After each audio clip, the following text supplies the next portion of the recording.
y'all doing tonight? In the back, how y'all doing tonight?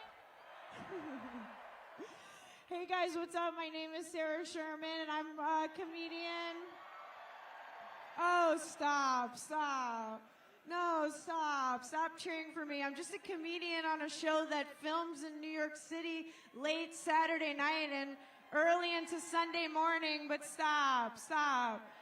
Oh, I couldn't possibly. You guys are amazing for being here. It's cold, but the energy is warm. Wouldn't you agree? And I'm here not to just get huge applause from you guys and pose for pictures. Thank you, get my good side. Thank you, get my good side. I'm here because I'm a New Yorker who pays rent in this city. And don't make me say it, I think the rent is too damn what? Make a lot of noise. Make some noise if your rent is too high. Make some noise if your apartment is the size of your toilet and 2 chairs stacked on top of each other. Make some noise instead of fixing the problems in your apartment, your landlord just paints over them. Make some noise if you're a millionaire and you want to pay my rent for a year. Okay, we got boo. Okay, so I'm getting a sugar daddy tonight. But you guys are amazing for being here. We have an amazing show tonight, and I'm so excited to be here to support the only candidate who actually wants to make the cost of living in this city actually affordable. The cost of rent is too high, and so is the cost of everything else, and everybody's so excited to be here. And did I forget anything else important I'm going to say? No, I'm just excited to be supporting Zoran Mamdani for mayor.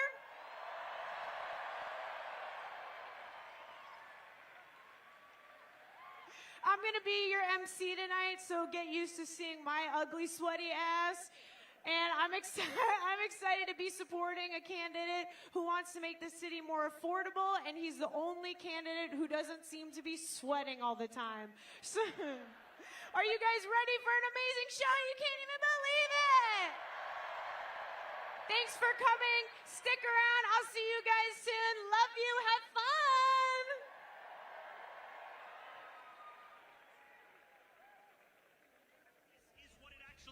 This is what it actually looks like. Showing up day after day after day and making it clear that the fight that management is picking is not just with the workers of this one company. It's with this city at large, where workers do not have to beg for what they deserve. Here, Zoran was with us on the picket line from day one. We won the best contract we've ever gotten. We aren't alone. Zoran saw this struggle and he partnered up with my union, and because of this organized effort, we were able to secure the largest debt relief in New York City's history. Banking on a belief that they can outlast your solidarity with their lives. Having a union job, is food on the table, a roof over your head. These are members volunteering their time. He really understands the needs of the working class. We also are fighting for a city where New Yorkers can rest. And when I think about who won the weekend, it's organized labor. I believe every New Yorker deserves a life of dignity, safety, and stability, and that it's city government's job to deliver that. Freeze the rent! Freeze the rent! Freeze the rent! Freeze the rent!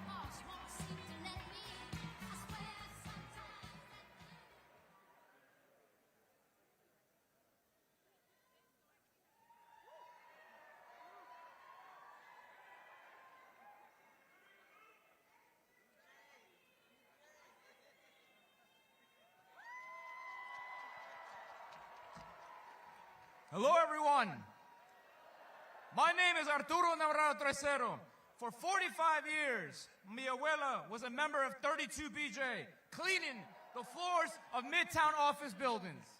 And now, thanks to my CUNY education, I teach sociology at Kingsborough Community College, CUNY, Brooklyn's only community college. For 4 years, I have been a member of PSC CUNY, the union representing 30,000 faculty and staff.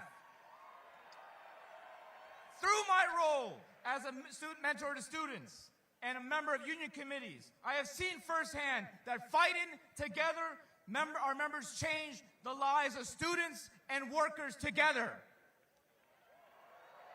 We have spent years fighting Trump's puppet Andrew Cuomo, who starved CUNY of resources and jacked up tuition for working class students. Now, we are facing extreme repression. Members have even been investigated and some have lost their jobs for speaking up for Palestine. We fought Cuomo then, and we will fight these attacks now, together. So our union is fighting to elect CUNY champion Zoran Mandani to be the next mayor, who will fight against Trump and who is fighting to build the people's university that New Yorkers deserve.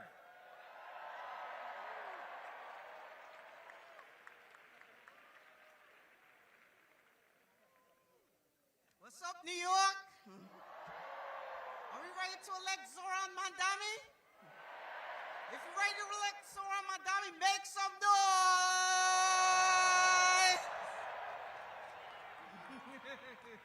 All right, my name is Clarissa Baines. I am a non-security officer at a major commercial building in Midtown Manhattan, and I'm organizing to win the union with 32BJ. 32! 32! 32! 32! Now, do you know that our city has 82,000 low-wage security officers? Did you know that the average officer makes $40,000 a year? $40,000 a year? That's poverty wages. Poverty. And almost 40% of us do not have health insurance. Whoa. I had a few health problems over the years, and each time I had to pay out of my pocket. It's no good. But I'm here to let you all know that we are fed up. But we have big plans. Later this week, we'll be at City Hall, fighting for legislation to set wage, benefits, training standards for all security officers in New York City. So that bill is named after our New York City hero, Mr. Alada Etienne, may he rest in peace, our fallen security officer who gave his life while protecting others during a mass shooting in Midtown Manhattan. May he rest in peace. And in my workplace, I'm organizing 32BJ and my coworkers to organize a union, not only in my building, but for all 30 buildings serviced by my employer. So thank you, Zoran Mandani, stand with Alad's family, and when tragedy struck, our security officers in our fight, we got your back.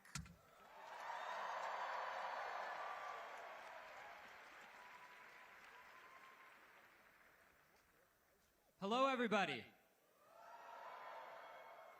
My name is Alex Graff. I'm an emergency medicine resident physician at Kings County Hospital, a proud member of CIR-SEIU. Every day in the ER, I see patients that come in with preventable, serious medical illness. Metastatic cancer in a patient who may have been diagnosed early if they had access to primary care. Dehydration due to diabetes in a patient who is rationing his medications and fasting during an insurance gap. A mother with a complex neurologic problem that had to prematurely end her hospital stay because she couldn't get childcare. This affordability crisis is literally killing my patients. It is so demoralizing to feel like I've done everything that I possibly can for my patients, but when they leave the walls of the hospital, it will have no impact on their long-term health because they cannot afford the things they need to live. The billionaire class is gutting the social safety net to line their own pockets.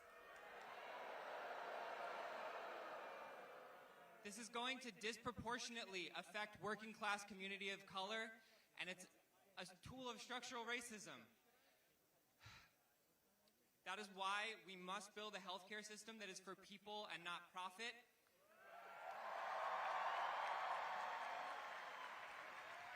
And that is part and parcel to electing Zoran Mamdani as mayor to build a city that we can all afford. Thank you.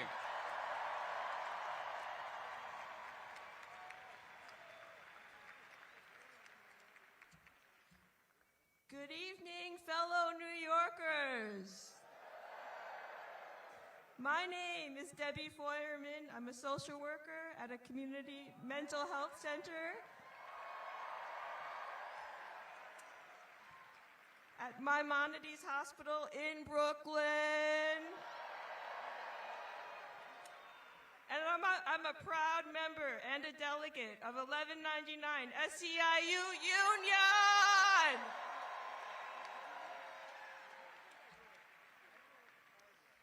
At our last contract negotiations, I helped organize my fellow union members to show up at the table, and we won significant raises, as well as extra pay for social workers who speak a second language. So thank you to my fellow union siblings and my organizers. Are there any union members and social workers in the house? At Maimonides, I provide therapy for individuals with mental illness. Zoran's proposal for a Department of Community Safety can help address the increasing mental health crisis across this city.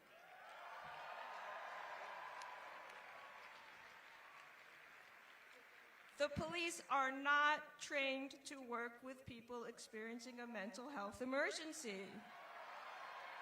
We have to keep everyone in our community safe, including the people experiencing a mental health crisis. Right? And I've learned as a social worker, individuals living with severe and serious mental illness like schizophrenia, they deserve and need empathy, connection to long-term housing and social services. So, most of the people that we serve at Maimonides depend on Medicaid for care.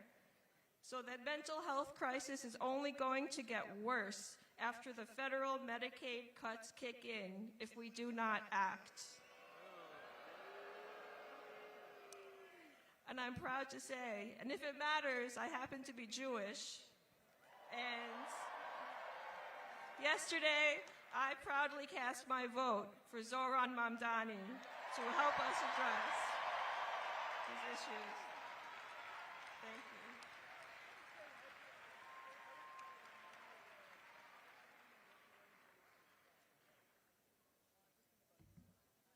Hello, everybody. Thank you. My name is Shazib Udin. I'm a member of the United Auto Workers, or the UAW. Thank you. I'm also a postdoctoral researcher at Weill Cornell Medicine. So my day job or my research focuses on understanding the impact of the immune cells in our gut and how they can be harnessed to develop new therapies that can improve patients' quality of life. However, for the past 2 years, my fellow coworkers, my fellow postdocs and I, alongside the UAW, have also been working to get protections, to fight for protections for the international members of our community, and also to demand solutions for the affordability crisis that's plaguing all of us. And we're currently at a place where we might go on strike this week to get the fair contract we need and deserve.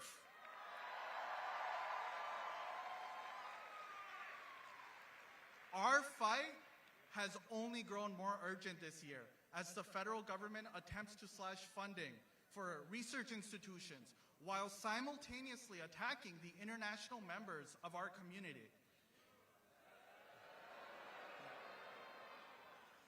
I've personally felt these cuts. My job depends on receiving these federal grants, and every single time a threat is made, I'm left feeling uncertain whether I'll receive my next paycheck or whether I'll have the resources to do the critical research that I love. And this is why it is so exciting to have a mayoral candidate like Zoran Mondani. A person who we know will fight to address the affordability crisis we are all facing. A person who will defend the rights for all immigrant members of our community. And a fellow New Yorker who will stand up with us against this federal administration to protect our city.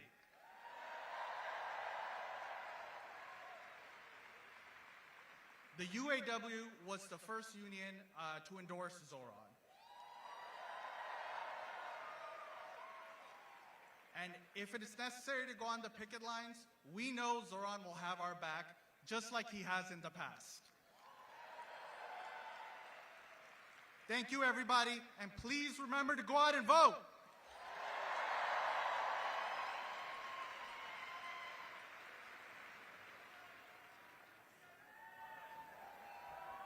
Hi, everyone. First, I want to give some love to people who canvassed today. Let me hear you if you canvassed today. And shout out to my group in Chinatown at noon today. Now, I want to hear you if you are a city worker. City workers. Hey, in the house. And now, lastly, make some noise if you are an artist or an art worker. Hey! My people. My name is June Lei. For 6 years, I've been a member of District Council 37, the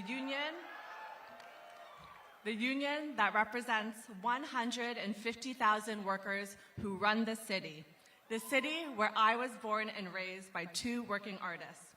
I am the secretary of Local 1502 at the Brooklyn Museum, where I produce public programs like the beloved free flagship series First Saturdays.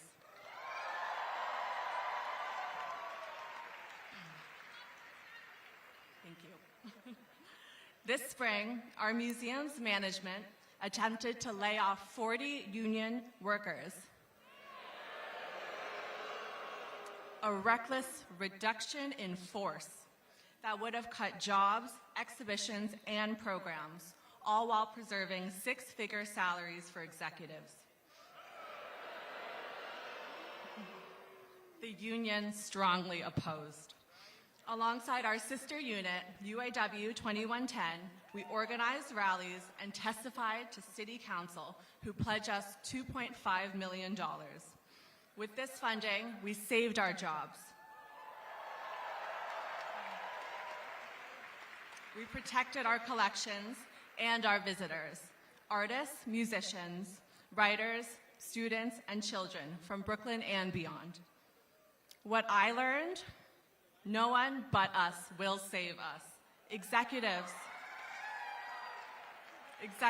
will cut hours for educators and safety protocols for art handlers just to hold on to their own power.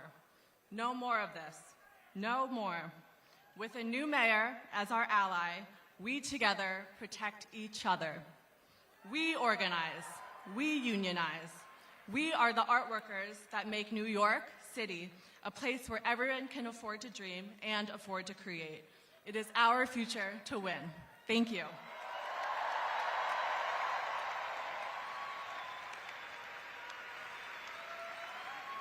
Hi, how's everyone doing tonight? Hello. My name is Kai Fritz. I am a Starbucks barista, proud union member and New Yorker, and I'm here today because I know that New York is not for sale. And I want to live in a New York for workers, not for corporations. Starbucks and its CEO, Brian Niccol, are the embodiment of corporate greed and oligarchy. Niccol was paid $96 million last year for just 120 days of work. That is 6,666 times what a barista like me makes. His wealth comes at the expense of workers like me, our health care, our rent, our grocery bills. This is a broken system, but we are fighting back and we are fighting to win. Starbucks Workers United is one of the fastest growing union movements of this century. Over 12,000 of my union siblings have organized and inspired workers all over the world, and we are not backing down. Our fight for a fair contract is part of a larger struggle for dignity, for justice, and for an economy that works for all of us. Not greedy corporations, not billionaires, not oligarchs, for all of us. We know Zohran has our back and will be with us on the picket line if we strike, and we need all of you to join us too. No contract, no coffee. Zohran's fight is our fight. Workers need a mayor who will take on corporate greed and make the city truly affordable for all New Yorkers, and that is why I am proud to vote for Zohran on November 4th. Thank you.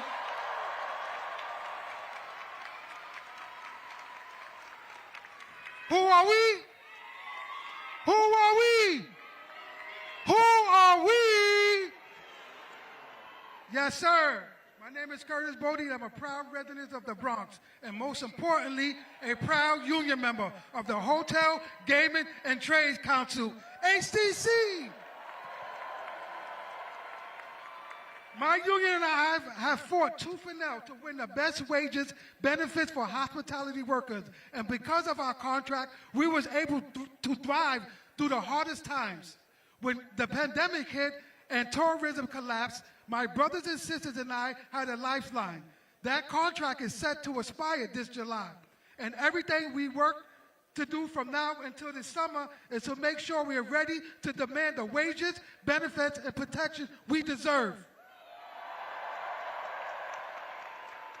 This fight will decide the future of 3,000 workers and their families for the next decade. And with so much on the line, we need a mayor to stand with us, not sell us out. That's why I'm proud to stand with my union and supporting Zohran Madani for mayor.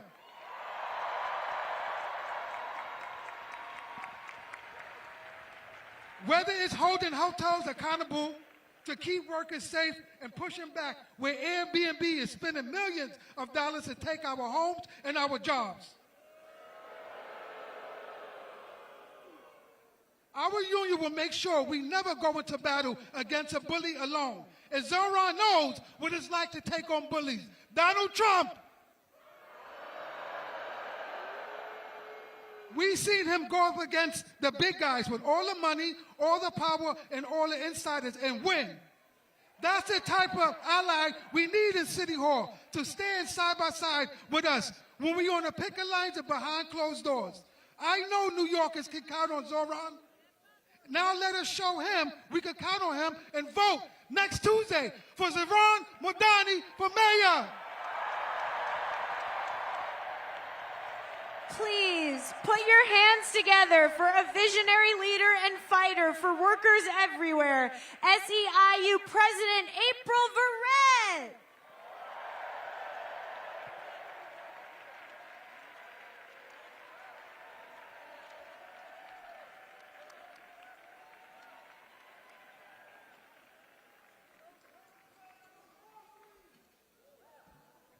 No contract.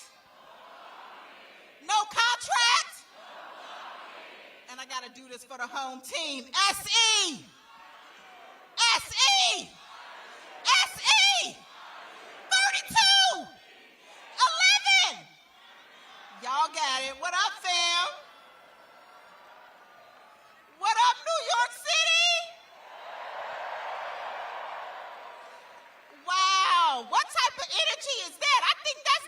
the vote energy. As you all heard, I am indeed April Verrett, the extremely proud president of the 2 million member Service Employees International Union. And I've been trying to get here, and finally y'all called. I was like, I'm coming.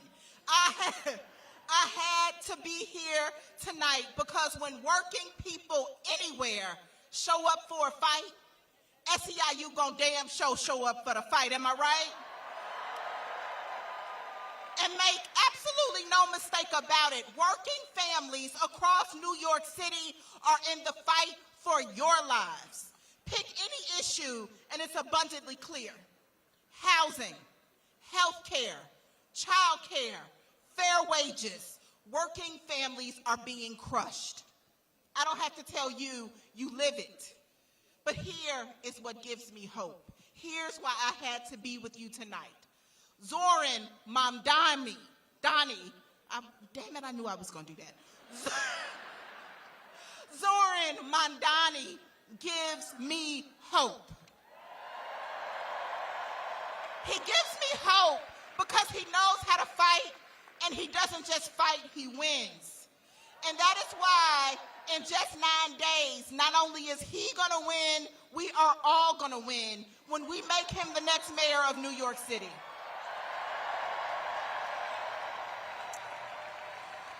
And you all know far better than I, there's a lot to love about our dear brother Zoran. But one of the things that I love about him, he is not just a fighter, he is a believer. He believes in people. He believes that every New Yorker deserves dignity, opportunity, and the chance to lead and live a life of dignity and respect. When working people are backed into a corner, he does not look away. He doesn't look away, he looks for a way through. He's the kind of leader who listens when others dismiss us. He's the kind of leader who shows up even most of the time when others are uncomfortable. He's the one who's gonna stand with the people until victory is won. And he knows that the cost of living is crushing working people in this city. But here's what makes him different. He doesn't throw his hands up and say, oh, that's just the way it is. He believes something radical.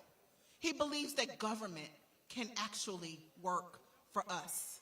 Not just for greedy billionaires, not just for developers, not just for hedge fund managers. He believes it is the people who make this city run, and it is the people who should share in the prosperity of this city. And another reason that I crush on our boy Z, somebody say, oh, you could just call him Z. Another reason that I crush on Z is because he carries a superpower. He carries radical imagination. Radical imagination. That is the courage to believe that better is possible, and not just believe it, but have the discipline to organize until you make it real. And here's why I get to crush on all y'all too. Because he's not the only one with that power. You got it too. It is our inheritance, radical imagination is. It is the force that carried people through every single crisis, every struggle, every fight for freedom. Radical imagination is what led enslaved Africans to dream of liberation when they never knew freedom. Radical imagination is what moved women to demand the right to vote in a world that told them to stay silent. Radical imagination is what drives workers to strike, to organize, to say no coffee, no contract, to organize security officers. Radical imagination is our power, it's our legacy, it's our inheritance, and it's ours to make our dreams come true. It's that same power, that same unstoppable force that is alive in this auditorium tonight. Can you feel it? Can you feel your power? family, our charge in this moment is to remember that power has always has rested with the people. And when we organize, we make history. And history does not happen by osmosis, family. It takes work. It takes discipline. And it certainly takes love. It takes love. It takes love for each other. It takes love for your city. That is why, y'all, you got 9 days. 9 days to knock every door, 9 days to make every call, 9 days to bring every last voter into this movement. So when you leave this rally, get your phones out, text your friends, call your coworkers, get on that family thread, hell, call that ex. Yep, I mean it, call that ex, because this moment is too important for you not to. And I'll close with this. Zoran Mamdani will be the kind of mayor that wakes up every morning and works his heart out for you. He will work his heart out for better jobs, for fair pay, for better educational opportunities, for affordable housing, for better health care, for quality and affordability, and the protection of our rights and of our democracy. That's leadership, New York. That's the future we can build together. Let's finish strong. Let's go get it.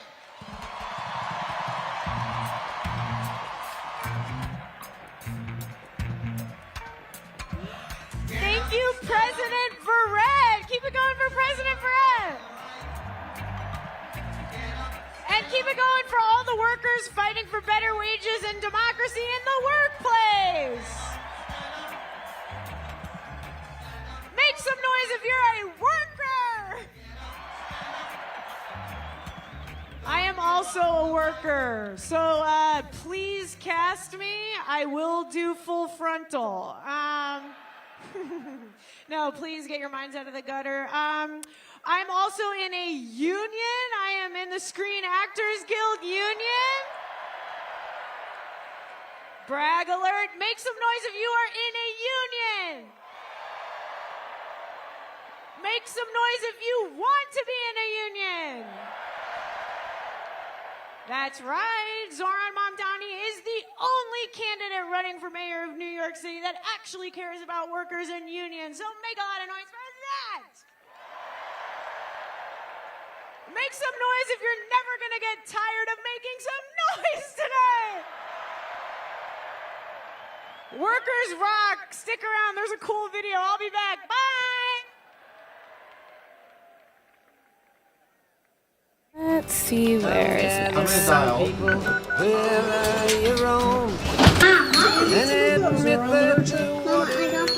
So much, I think, what you encounter in terms of canvassing is not even people being hostile to a candidate. It's that people are really, really reticent to put trust in politicians. And I think that canvassing is an opportunity to try to build that trust. Canvas launches that continued in the pouring rain. Strangers who care about those they will never meet.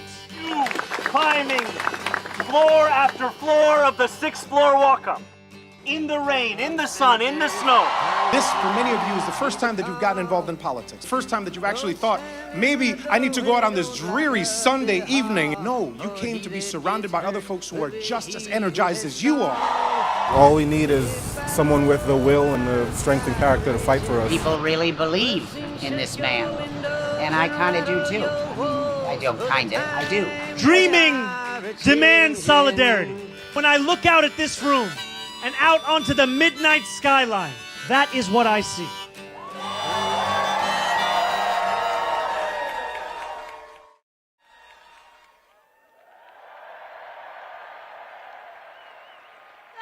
Our socialists in office from the Democratic Socialists of America. Senator Julia Salazar, Assembly members Claire Valdez, Marcella Matenis, Sarah Hannah Stretsha, and Emily Gallagher, and City Council members Alexa Aviles and Tiffany Caban.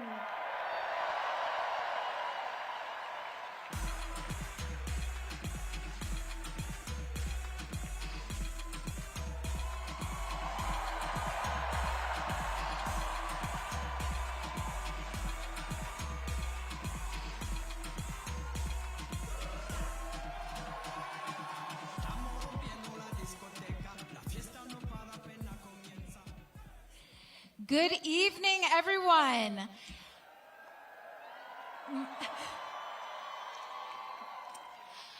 I am New York State Senator Julia Salazar. In 2018, I became the first Democratic Socialist elected to our state legislature in nearly a century.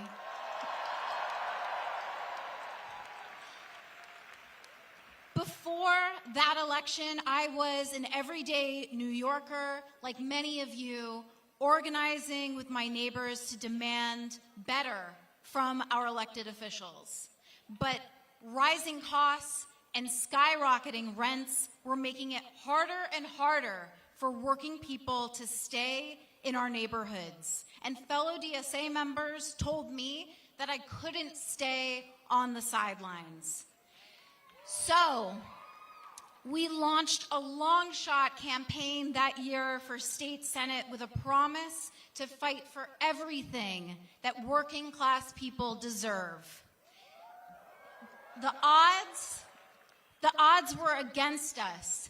My opponent had held elected office for 26 years, and he was part of a political dynasty backed by wealthy donors and corporate real estate.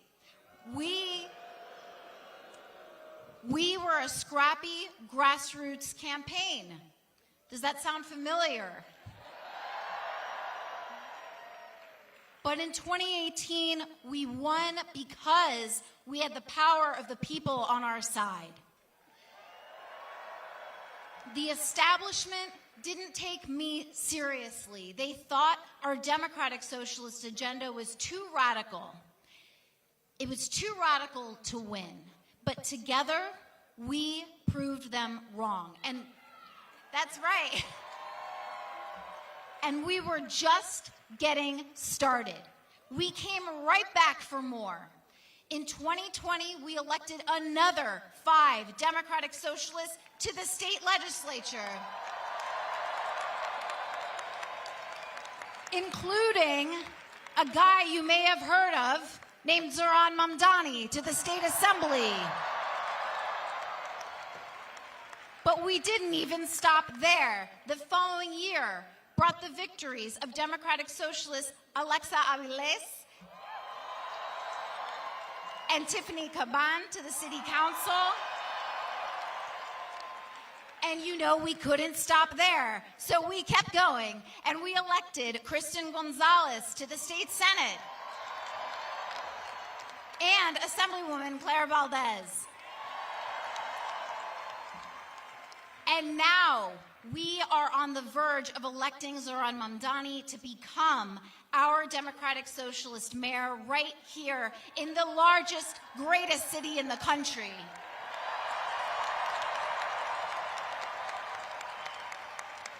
This incredible campaign demonstrates that we not only have the people on our side, but our movement has grown.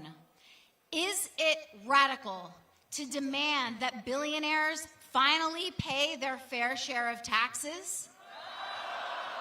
Is it radical to fight to abolish ICE? Is it radical to believe that every family in New York should be able to afford childcare? These are the demands we must make to build the future we dream of into a reality. New York City, are we ready to elect Zoran Mamdani as our next mayor? Are we ready? Are we ready to tax the rich, to fund universal childcare, and make our city's buses fast and free? Zoran's vision for New York is one that is affordable and dignified for everyone. Families won't have to choose between childcare and paying the rent, where our neighbors aren't punished for speaking out against a genocide in Palestine.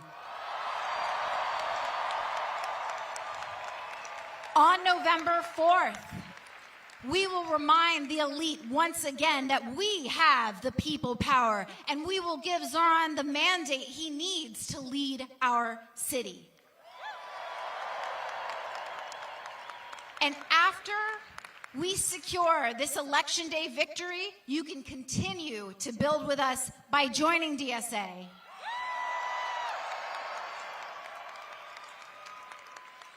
Thank you all for being in this movement with me. It is now my deep honor to introduce my colleague and comrade, Assemblymember Clara Valdez.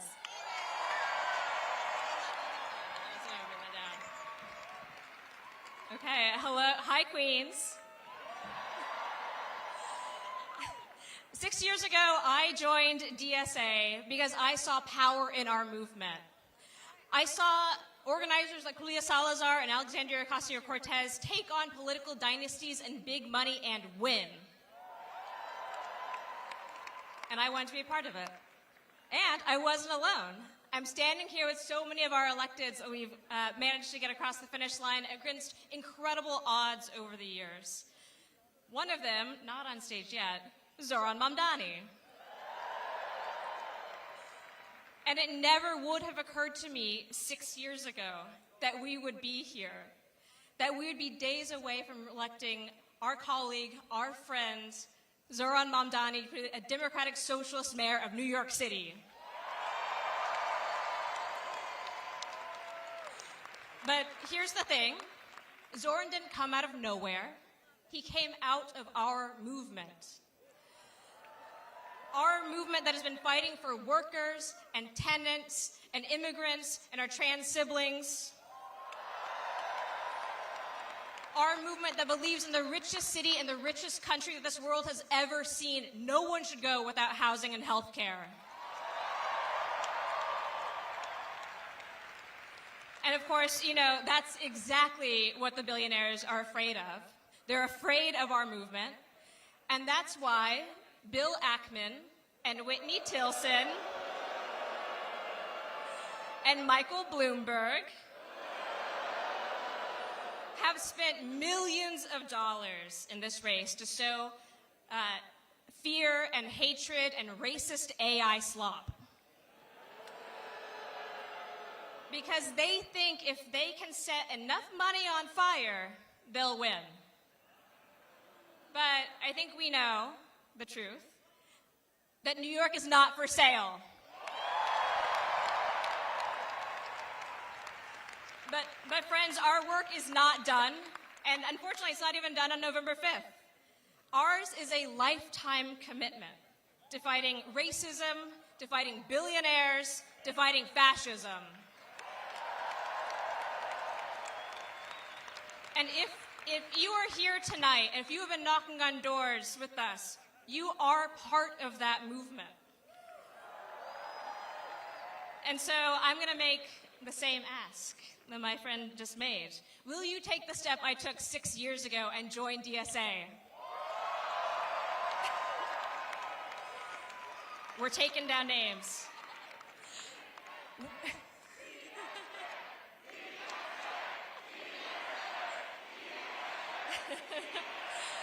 A couple more questions for you before I go.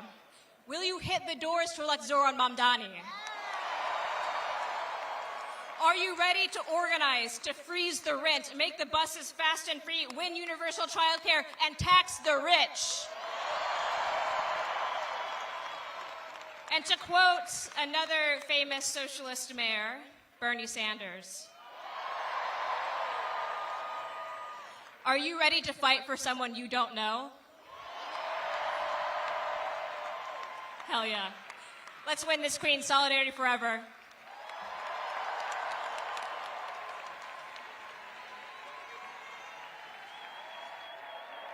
You know him. You love him. Please give it up for New York City Comptroller Brad Lander.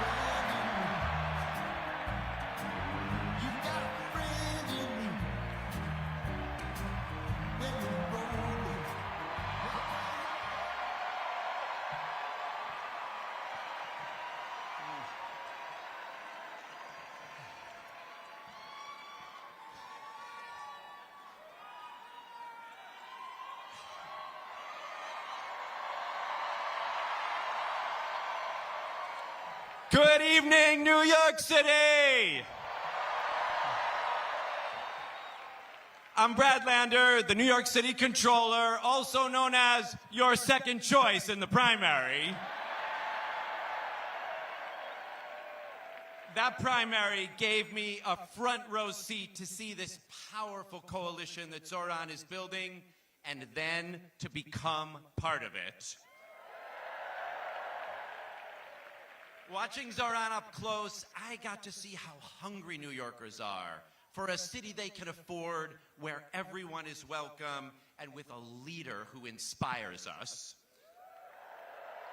So, when the opportunity to cross-endorse arrived, I knew just what to do. For starters, we had to send that corrupt, abusive bully Andrew Cuomo back to the suburbs. I said it on election night, and I can't wait to say it again next Tuesday. Good fucking riddance!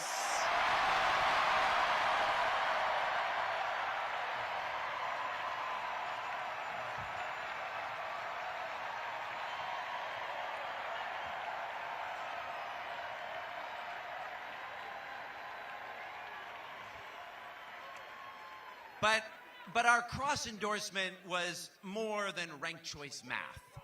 It also showed the possibility of solidarity. Politics does not have to be the sour, selfish ego trip of Cuomo or Adams or Trump.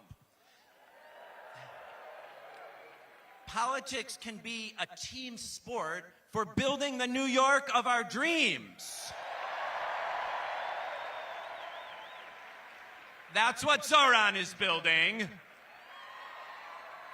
And that's what all of us are building. So I want to start by asking, how many of you, like me, are Jews for Zoran? Now, you might not think it from the press, but you could hear it here. Zoran's coalition includes hundreds of thousands of Jewish New Yorkers. We see in this campaign a way to fulfill Jewish values like B'Tselem Elohim, that everyone is created in God's image, or Ve'ahavta et Hager, that we're commanded to welcome refugees. On primary night, Zoran made a commitment to reach out to people who disagree with him. And since then, I have seen him keep that promise in dozens of meetings with rabbis and Jewish leaders, in house parties, in synagogues, at town halls, at Rosh Hashanah and Yom Kippur services.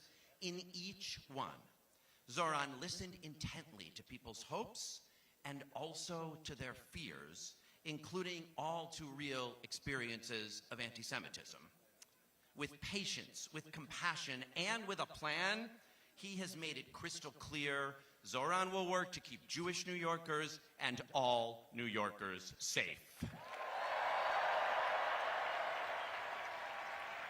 Now, how many of you are Muslims for Zoran? Assalamu alaikum.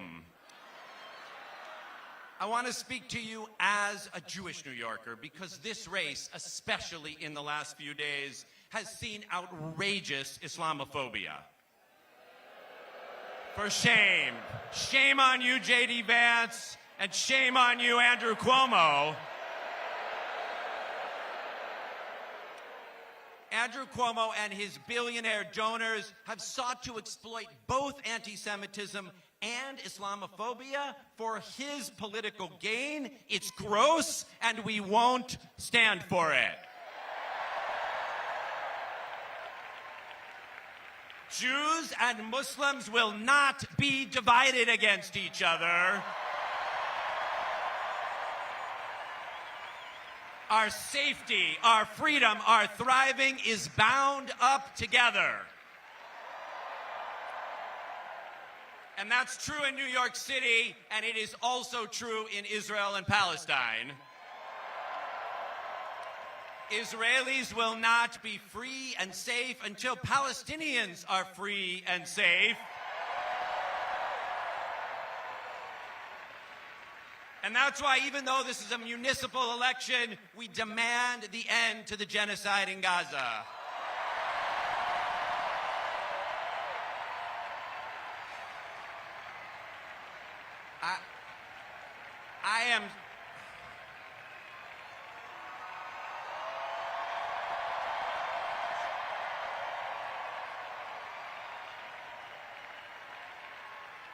I am so thrilled that the hostages are home. I met many of their families, many of them. Now the ceasefire must be honored, and aid must flow in, and a path to Palestinian freedom and peace must be found. We might see different ways of getting there, but we won't compromise anyone's humanity. And that includes immigrants coming to our city, fleeing violence and war and poverty. This spring, in June, when I was arrested at 26 Federal Plaza trying to accompany Edgardo, Zoran was the first mayoral candidate to show up and demand my release. I've been back every week since. This past Thursday, I was there for the detention of a 16-year-old high school student named Joel. For shame, shame. And I went back to get arrested in civil disobedience again last month, along with a lot of you. We will fight Donald Trump by showing up for our neighbors at 26 Federal Plaza or anywhere else he tries to come for them. We will fight Donald Trump by standing with our Attorney General, Tish James. We will fight Donald Trump by saying good riddance to his puppet, Andrew Cuomo. And we will fight Donald Trump when we show up in historic numbers with our neighbors, with our friends, with our families to reject his politics of corruption and billionaire rule and elect Zoran Mamdani, the next mayor of New York City.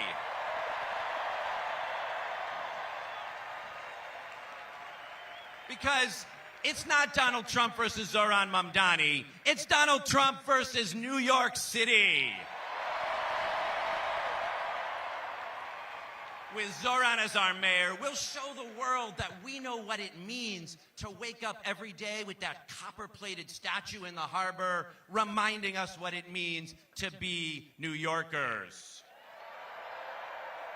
And that work won't stop at the boundaries of the 5 boroughs. We'll take that fight to Albany to win the resources working people deserve. And we'll take that fight to the halls of Congress, where it's more important than ever that we have leaders who understand this moment and who will be partners to Zoran. Finally, the New York of our dreams won't build itself. We will build it together. So, let me see again. Where are the Jews for Zoran? The Muslims, Christians, Hindus, Sikhs, people who aren't religious, blacks, Latinos, Asians for Zoran, LGBTQ. Look around you. This is the New York of our dreams. And now, it's on us to make it real. The coalition that won the primary by turning out new voters in historic numbers, you knocked 500,000 doors in those last 11 days. We need to do that now again. To remind those voters, there's one more election on November 4th for all the marbles. So, QR code, sign up to Canvass right now, please. I'm doing it. Please join me as well. Our sages say, Kol ha'olam kulo gesher tsar me'od. All the world is a very narrow bridge, and the most important thing is not to be afraid. So let's canvass, let's vote, let's cross that bridge together. Let's elect Mayor Zohran Mamdani.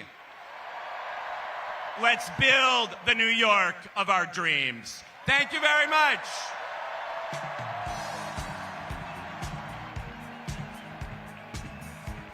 Keep it going for Brad Lander. Okay, guys, here's the thing. Brad Lander is really serious about canvassing. Are you? So is this the QR code? This is the QR code. Everybody take out your phone right now. Don't make me be bossy. I see one phone. Why do I see one phone? I know you all. Take out your phones right now. Take a picture of me. And then scan the QR code, and I'm not getting off stage until every single person takes out their phone, does the QR code. I don't know how to do that, but you all do. And sign up for canvassing, because how many days do we have left? Is that true? Are you going to canvass tonight after this? Right. Is everyone? I'm gonna wait until you all sign up to canvas. Sing with me. Stand clear of the closing doors, please.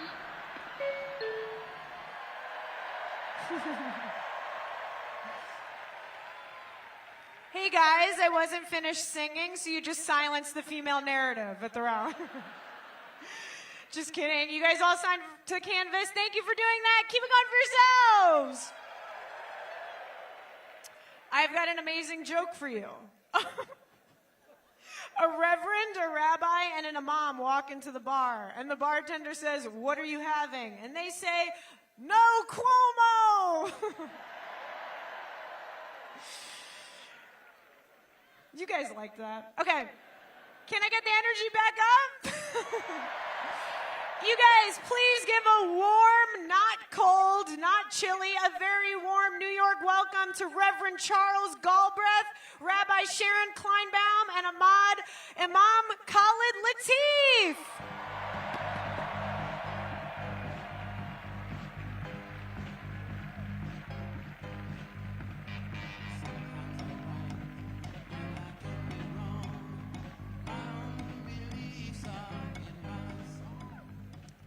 Good evening.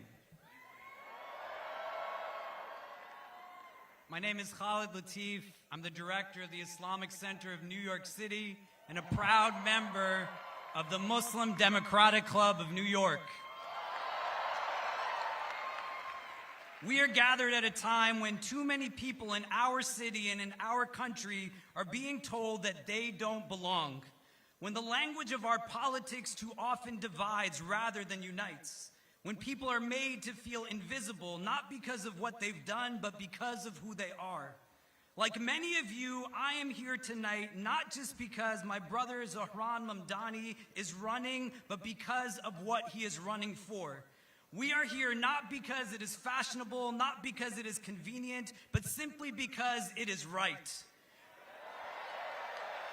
We are here because the moral fiber of our democracy is being tested. We are here because we refuse to allow the forces of hatred, greed, and fear to have the last word. The vitriol and bigotry that has unsurprisingly and unfortunately spewed itself from commentators, politicians, and political opportunists is the same tired Islamophobic rhetoric that has plagued our nation for decades. They invoked 9/11, recycled anti-Muslim tropes, and warned that a Muslim in a position of power poses a threat to our security and our democracy. This isn't new, but it is still very dangerous. You have to understand that Islamophobia is not just hate, it's a strategy. What we are witnessing is a deliberate attempt to marginalize and dehumanize. It is used to cast Muslims as perpetual outsiders, incapable of leadership, unworthy of trust. When Zohran succeeds and the reaction from Andrew Cuomo is to question his loyalty to America, that reveals a deeper ailment, one where identity itself becomes suspect. To be Muslim in America is to know that your belonging is always being questioned. But we are still here, and we are not going anywhere.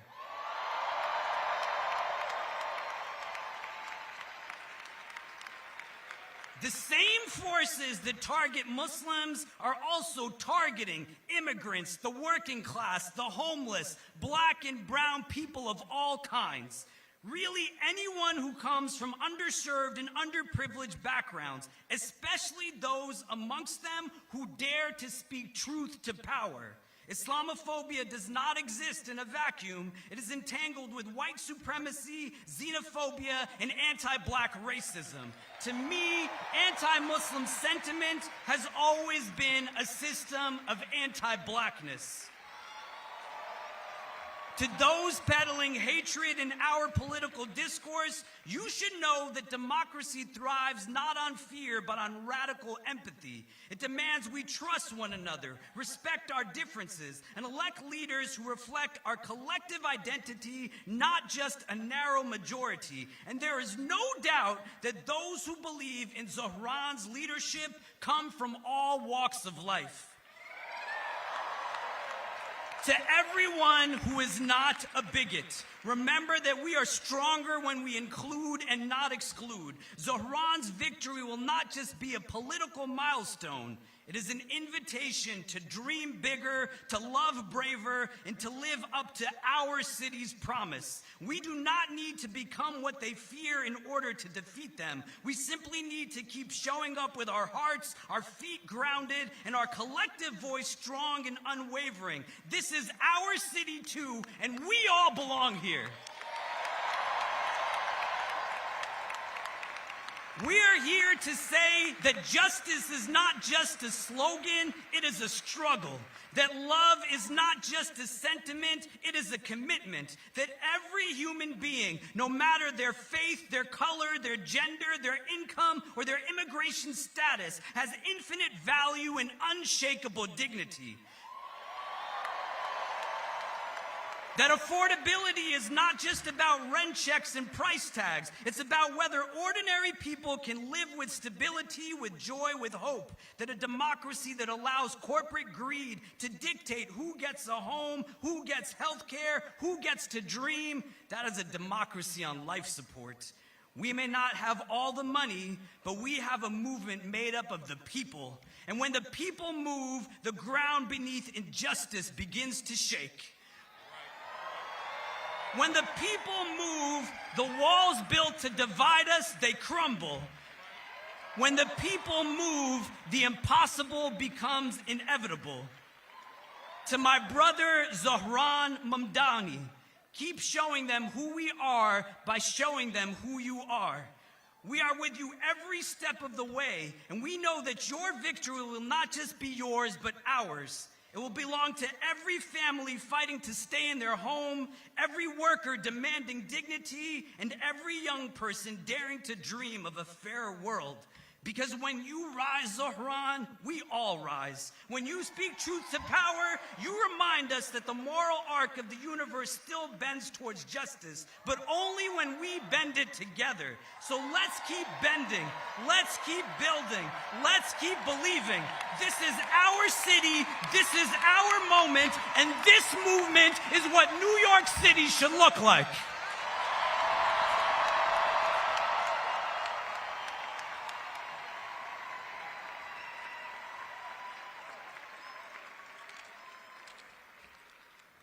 This is the vision of New York City that we love.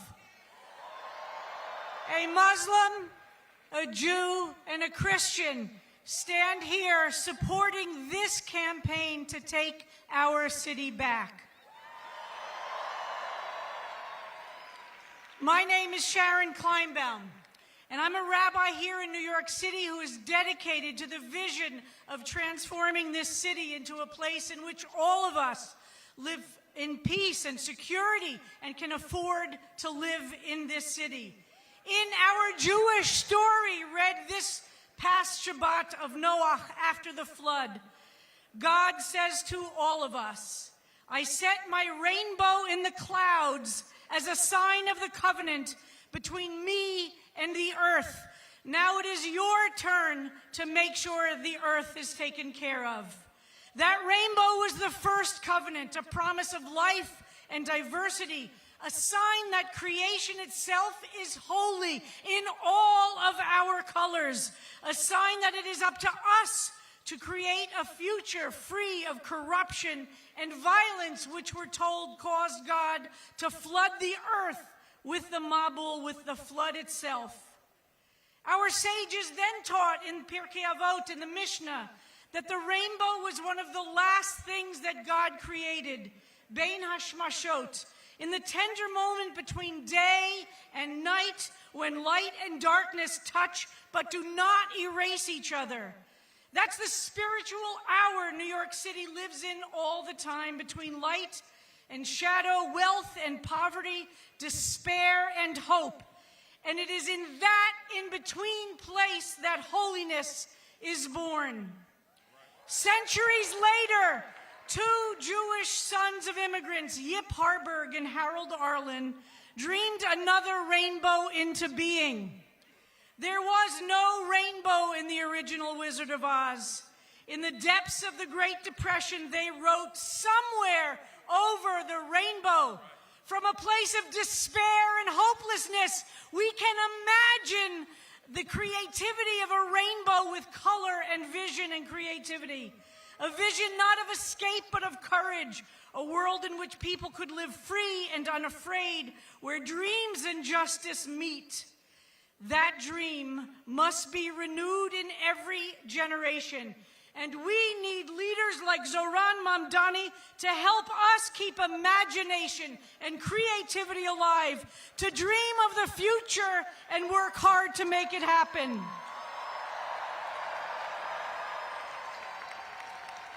Here in this city of mosques and churches, temples and synagogues, street corner altars, we are, each of us, called to make that rainbow real.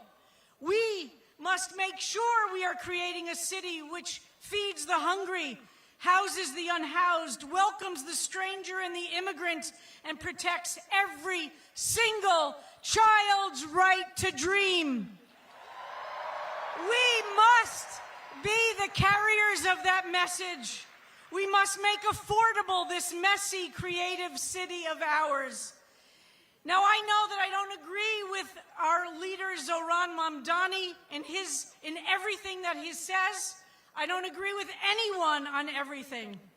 But we in this city must model what it looks like to hold differences, that we can debate and discuss, argue and disagree, and stay in a relationship. But one thing I know for sure, that Muslims and Jews must work together for a shared future of all of us, where the humanity of Palestinians and Israelis have a future of shared security, freedom, dignity, and justice. This can only happen when we all are working together with love and respect. And on issues related to New York City, we completely agree. We dream of a city where Jews and Muslims respect and care for each other. Forcefully, as a rabbi, I reject all attacks of Islamophobia and hatred of Arabs or of Muslims. This is not my Judaism. This is not my God.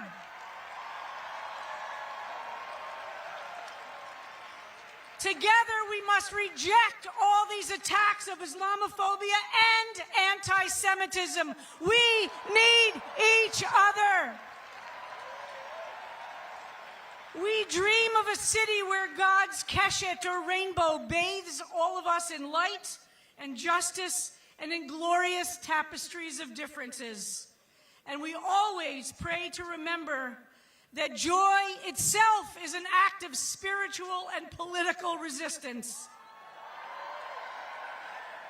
As a rabbi, I am grateful to Zoran for his commitment to fight anti-Semitism, for his commitment to protect all houses of worship, and to take seriously the fear that many Jewish communities live with. We dream of a future, and we make it real every day with our passionate commitment rooted in faith, relationships across all kinds of differences, and the leadership of Zohran Mamdani to take all of us and our city into a new future. Thank you.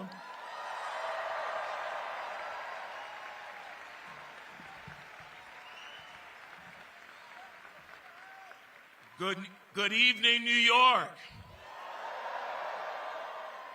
My name is Charles Galbraith, and I serve as a pastor in Brooklyn, New York. Is Brooklyn in the house? Without a doubt. I serve a congregation that for over 103 years has welcomed immigrants into its doors and into its community. The faces and the places they have come from has changed, but we realize they are constantly and consistently looking to dream again. We recognize that many of our folks have been pushed and priced out. Healthcare costs has many people feeling helpless. For far too long, their dreams have been deferred, depressed, discounted, and just simply dissed.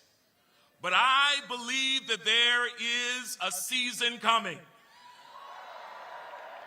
A season of recovery. In our text, it speaks about a brother who was a dreamer. And I believe that there is another dreamer who has a vision for New York City, who can dream and actualize our way out of food insecurity, out of housing that's unaffordable, out of constantly being underneath a crisis and intimidation to our immigrants. I believe that there is a possibility that rests within our city, and it rests within our brother Zohran Mamdani.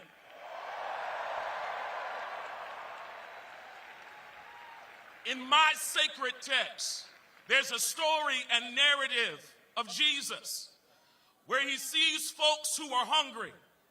He takes what is there, a few loaves of bread and some fish, and begins to break it and distribute it to people. It's interesting because the text says he broke it, blessed it, gave it to the folks, and everybody ate. I believe it's possible to have a city where everybody can eat. Whether you've been here for 2 years or 22 years, everybody can eat. Whether you ride the 5, the 2, the 1, or the A, everybody can eat.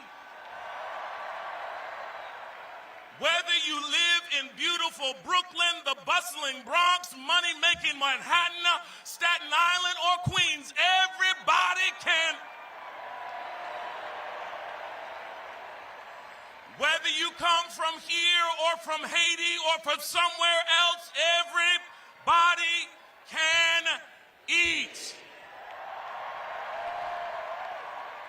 Let's get together as one so that this entire city can be a place where everybody can eat.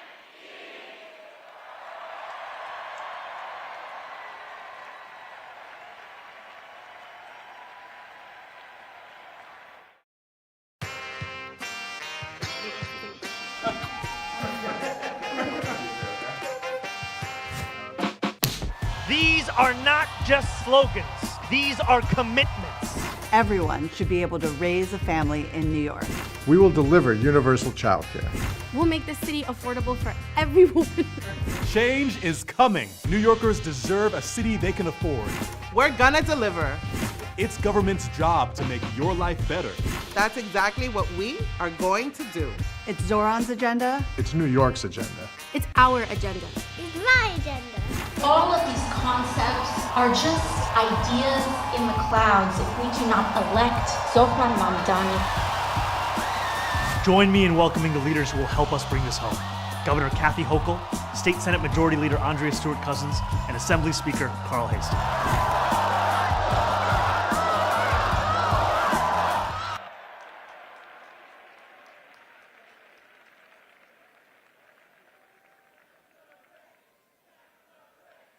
Please give a warm welcome to our greatest allies in Albany, partners in delivering our affordability agenda, Speaker of the New York State Assembly, Carl Hastie, Leader of the New York State Senate, Andrea Stewart-Cousins, and Governor Kathy Hochul.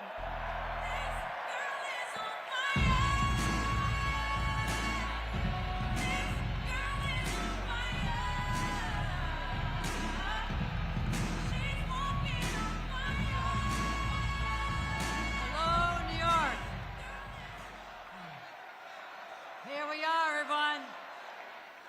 It is great to see everyone. Tonight, we are here for one reason.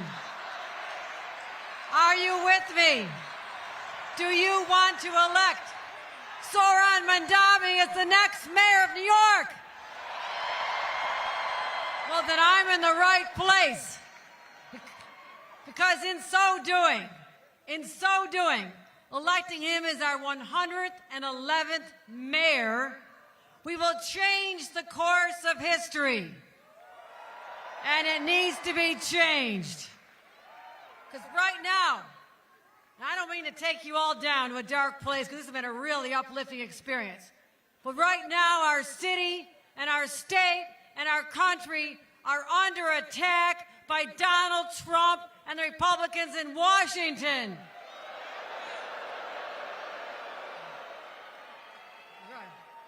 I mean, they're literally not just taking a wrecking ball to the White House, they're taking a wrecking ball to our very values, our people, and our progress. Get this. Donald Trump literally said, the shutdown is about killing democratic priorities. Now, what are those priorities? No, this gets bad. Killing food assistance for babies. Yeah, it really sucks. Killing money for seniors to pay their utility bills. Killing health care for New Yorkers already struggling to take care of their own lives. I mean, it even meant killing Planned Parenthood until we came in with money to keep it alive. Because they don't give a damn about women and their health care and their rights to an abortion. They're also killing major infrastructure projects, putting tens of thousands of hard-working union members out of work. Oh, friends, it gets worse. What about the ICE agents flooding our streets as we speak?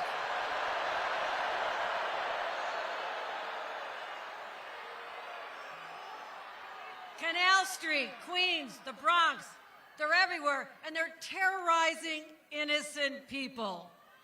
And we have had enough. Now Donald Trump says, oh, we're going after the worst of the worst, the baddest of the bad. They're splitting up families. And let me tell you this actually happened. They took away mothers of babies who were nursing them and separated them. This is how cruel they are. Okay, how do you top that? Now, no, it continues. It's going to continue. It's all bad. Now, they're going after our Attorney General, Tish James. They go after Tish James, they can come after any of us. But here's what they did not count on. Here's what they did not count on. They always forget this about us. When we get punched, we fight back, and we fight back hard. We don't just fight, we win. Because time and time again, New Yorkers have been knocked down, and we get up stronger, louder, and more resilient than ever before. So I'll be fighting every day with my partners on the same side, Andrea Stewart-Cousins, and our Speaker, Carl Heastie. Give them a round of applause.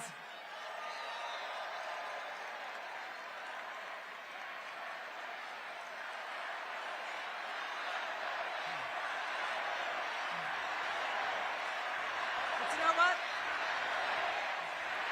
Well, we need something. Here's what we need.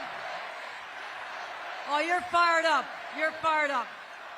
But the three of us can't do it alone.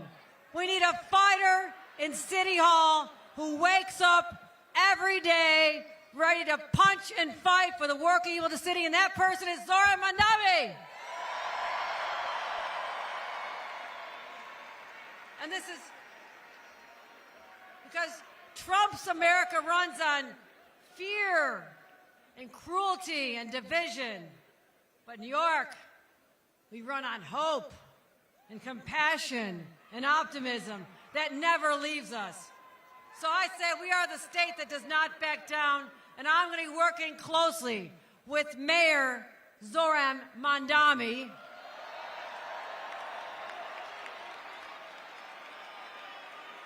But you know what? Well, you know what I admire about him so much? No, think about this. Zohran Mamdani.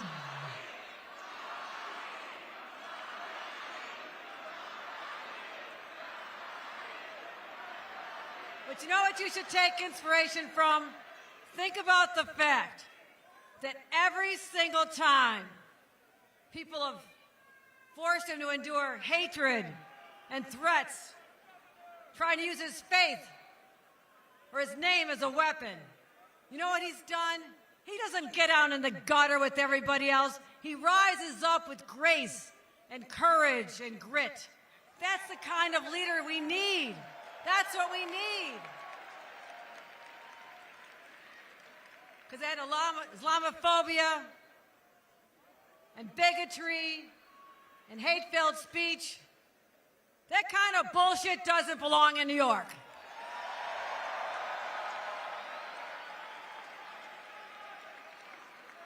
And I see in him someone who sees a New York that is affordable because we want to live here. We want families to grow here. We want them to prosper. So we need more housing. But you know what? Here's something I can tell you about personally. New York's first mom governor, we need more child care. And it has to be universal. Child care for everyone who wants it. So here's what we're going to do.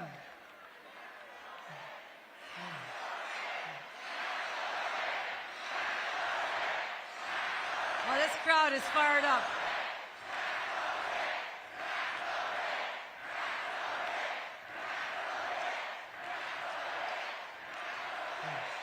All right. I can hear you.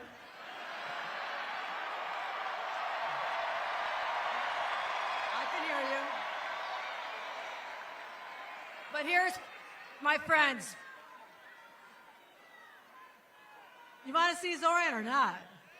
Okay. All right. Listen, I got one plea for you. I love to see this energy and this passion. And for those of you who've not been involved in the voting or even campaigns before, I am so excited about what is going on here. But I need you to do something. All right, one more thing, my friend. This is about this November's election, but take that energy, that passion, and take it into 26 so that we can take back the House of Representatives, take the Senate, and take back our country. With your help, we will. Elect Zohran, and we take back America. Thank you, Queens. Thank you, New York. God love you guys.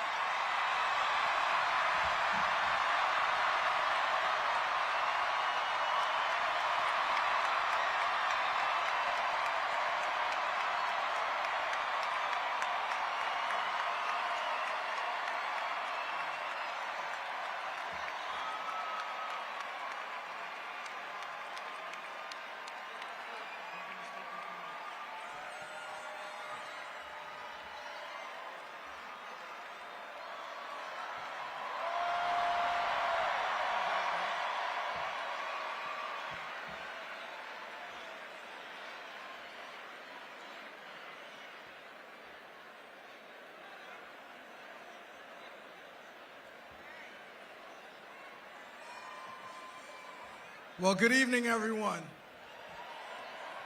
I'm Carl Hasty, New York State Speaker of the Assembly. And I have personally witnessed the profound impact that government can have on the lives of everyday citizens, particularly here in New York. And I come to you today not only as the first black speaker in the history of this state, but someone who calls this great city to home, namely the Boogie Down Bronx. That's why I'm proud to support my colleague and my good friend Zohran Mamdani to be the next mayor of the city of New York. We are living in an era where it's just too tough, where actions speak louder than words. Change makers are taking center stage, determined to bring about necessary transformations that will improve our communities. I need y'all to repeat after me. We deserve an affordable city. We deserve affordable city. We deserve an affordable city. We deserve an affordable city. All right. And as a supporter of Zohran, a candidate whose name has become synonymous with the fight for affordability in a city plagued by high inflation, I am deeply committed to this cause, and I stand behind him today. It's a cause that every single one of us has had to grapple with as we walk the aisles of the grocery store, as families seeking adequate care for their children. In a city not only run by coffee, but a reliable and accessible public transportation system, we've witnessed the stark reality of how many New Yorkers rely on these services with simultaneously struggling to afford these fares. During Zohran's 10 years assembly, I hear you guys, I've collaborated closely with him to prioritize the needs of everyday New Yorkers. Together, alongside the Assembly majority, we spearheaded initiatives to pilot a free bus route in every borough, providing a lifeline for families as they juggle their daily responsibilities. With Zohran as mayor, there's no imagining what we can do together. Now, I need y'all to listen to me again. So everybody, Zohran for mayor, Zohran for mayor, Zohran for mayor, Zohran for mayor. Now, under the leadership of Zohran, he will be the fighter we need in City Hall, a beacon of change for communities that have felt unheard for far too long.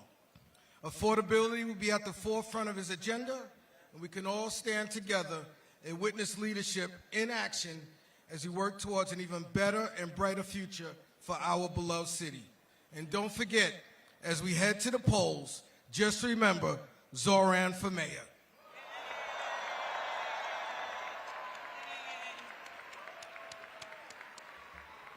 Good evening, New York. I love what I'm feeling here. We're going to win this, right? So, we all hear you. Here's what I want to say. I want to say that I remember living in New York City in the housing projects, Amsterdam and then Parkside.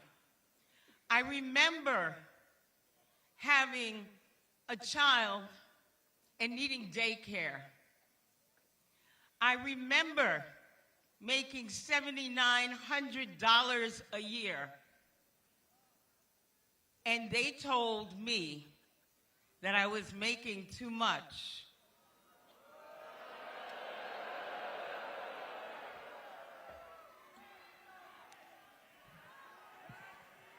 It was the first time that I had the opportunity, because I was young, 20-something, that I stood outside in front of City Hall with so many people just like me, begging the government to understand that I needed to work to support my child with dignity and to have child care. They didn't hear me.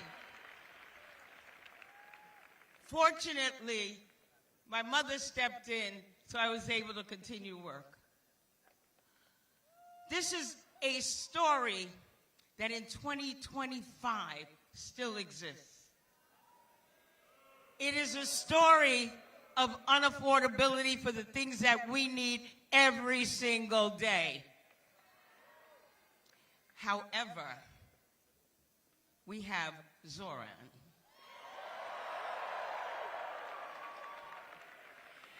Not only is he about affordability, but you heard the governor, you heard the speaker, and you heard from me. And just as the speaker is a historic figure in the assembly, the governor, the first woman to ever hold a position,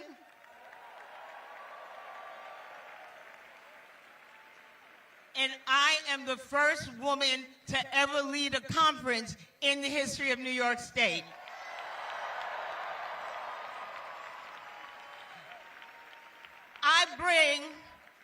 I bring my experiences with me to the table.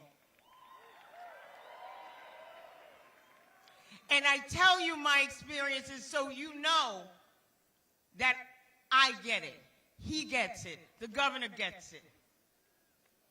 And I also talk about the history because you are looking at history. Things that people said could never be done.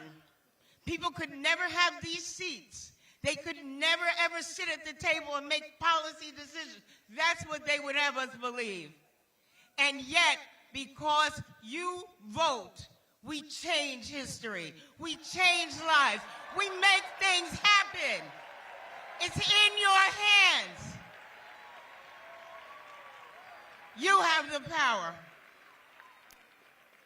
And one of the things that I was telling Zoran's campaign manager, Maya, you should give her a round of applause. Look where we are. Look where we are.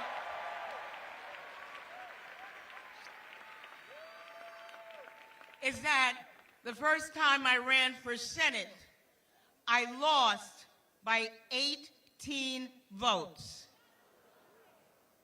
18 votes. In the longest race in history, they told me in February the next year that I lost by 18 votes. And look what happened. But I don't want you to, I want you to learn from what happened to me. You get out there. Do not rest. Do not stop. Knock on every door. You saw the QR code. Canvass, knock, and get people out there to vote because we don't have another chance. We can't miss this chance. And, you know, I'm just up north a little bit in Yonkers, but in Westchester, I always tell folks, is Westchester in the house? Come on, Westchester. Yeah, thank you. Hey. Thank you. Thank you. But what I always say up there is when Democrats vote, Democrats win. So here's what, but you know what, I'm going to be collective because I know there's a lot of people here. A lot of people want change. So what I'm going to tell you to repeat after me is when we vote, we win. When we vote, when we vote, let's go win. Thank you.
Thank you, Governor Hochul, Speaker Hasty, and Leader Stewart Cousins. Tax the rich. Tax the... Oh, it's cool. You know, if you think about it, they were all former coworkers with Cuomo in Albany. And think about how bad you have to be at your job if all of your former coworkers get together to complain about how bad you were at your job on stage in a stadium full of people. You guys have been amazing tonight. You're never going to see me again after this, so please get... Oh, I know, it really stinks. But our headliners are coming on soon, but before they do, is everyone scanning the QR code to sign up to Canvas? Okay, on the count of 3, I'm going to say 1, 2, 3, and you're going to say, Sarah, I promise I will canvas and I will talk to my weird parents and my neighbors to get Zoran elected. Okay, you remember all that? 1, 2, 3.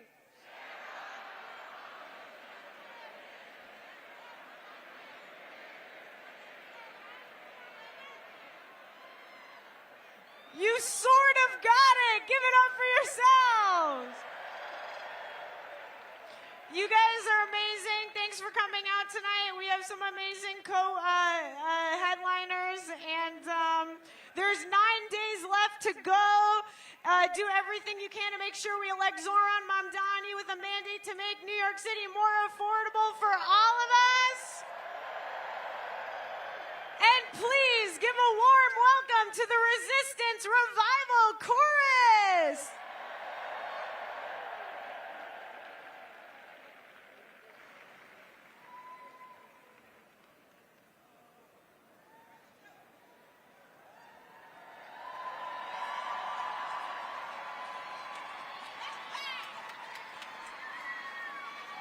Hello, everybody.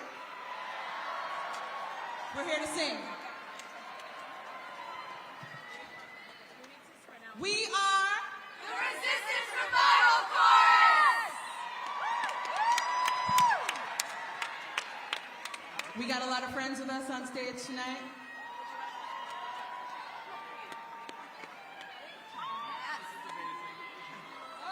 Oh, there they go.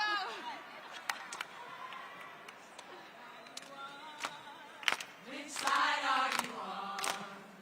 Which side are you on? Oh, which side are you on? You know this song. Which side are you on? Which side are you singing it together? Which side are you on? Oh, which side are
Bernie, Senator. Ron, how are you?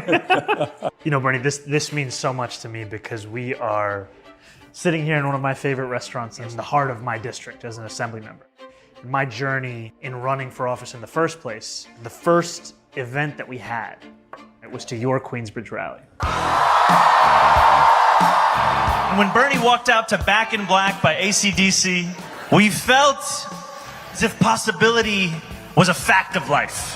But it takes courage, New York, because we are up against the Goliaths. Because the oligarchs own it all. And what we are here tonight to say is to hell with you, we're going to defeat you. And we can tell Andrew Cuomo that New York City is not for sale.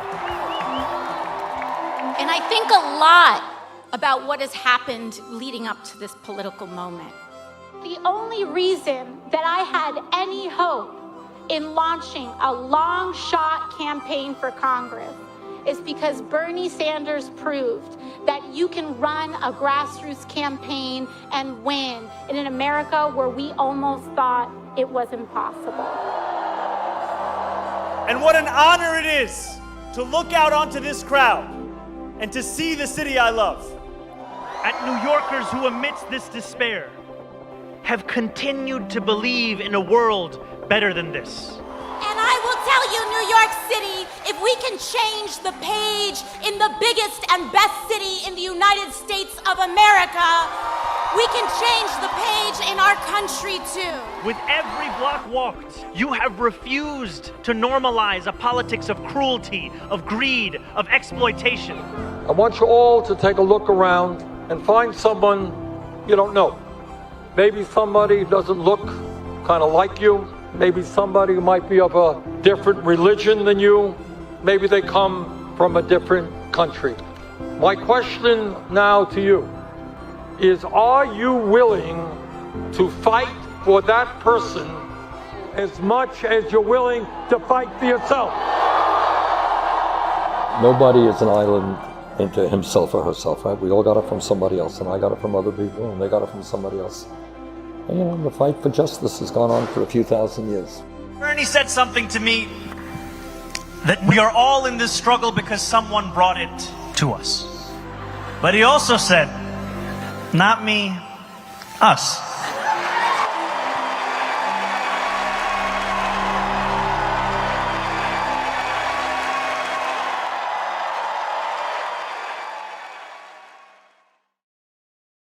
Bernie, Senator.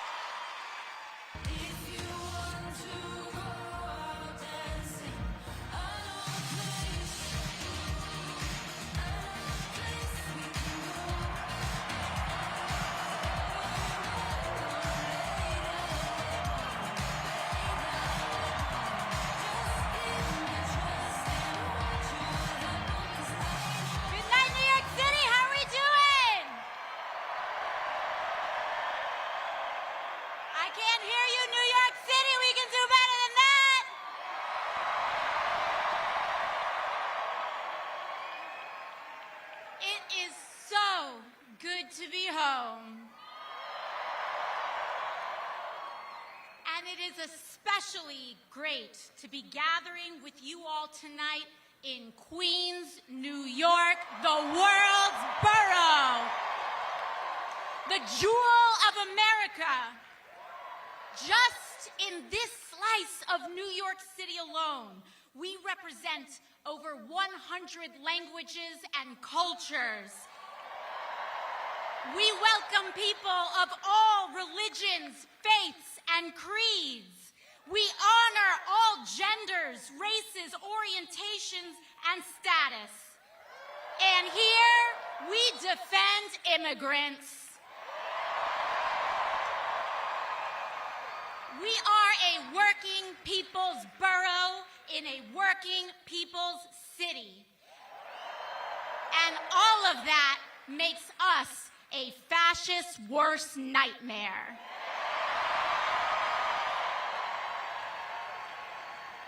Queens, we gather here today at both a perilous moment for our country and on the precipice of hope for our city. Because in 9 short days, we will work our hearts out to elect Zohran Kwame Mamdani as the next mayor of the great city of New York. And it is going to take all of us. But to be honest, it always has. That we are all here in this moment, during this time, is not a coincidence. And it is also not a coincidence that the very forces that Zohran is up against in this race mirrors what we are up against nationally. Both an authoritarian, criminal presidency fueled by corruption and bigotry, and an ascendant right-wing extremist movement.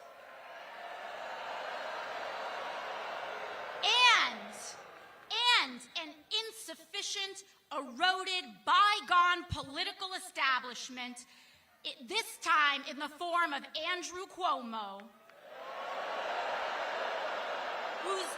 whose pursuit of power has blinded them from what that power is supposed to be used for in the first place, which is to aid and put the working people of America and New York City first. And Queens, both of these challenges are fueled and funded by the same billionaire class whose apparent greatest fear is an equitable, affordable, and prosperous nation and city for all, not just the very few. But we have been here before as a city and a country, and we have won before, and we will win again on November 4th. Because Queens, it has always been in our nation's darkest chapters that our brightest lights emerge. And we, each and every one of us, whether we like it or not, are living history today. From our nation's beginning, American democracy has always reflected the struggle between humanity's highest and lowest natures, between subjects and citizens, the Confederacy and the Union, freedom and bondage, labor and capital rights and regimes. And it is no different today. The struggle of our time today is the single most unjust concentration of wealth in the hands of the very few, unseen in our nation's history and the world's history. And it is a time such as this, in which demanding what should be considered the most basic tenets of human dignity, that is considered a radical and outlandish act. It is a time such as today, when demanding affordable housing is considered a radical and outlandish act, that we can afford our lives, our groceries, our transit, is considered an outlandish and radical act, that we accept our neighbor as ourselves, a radical and outlandish act.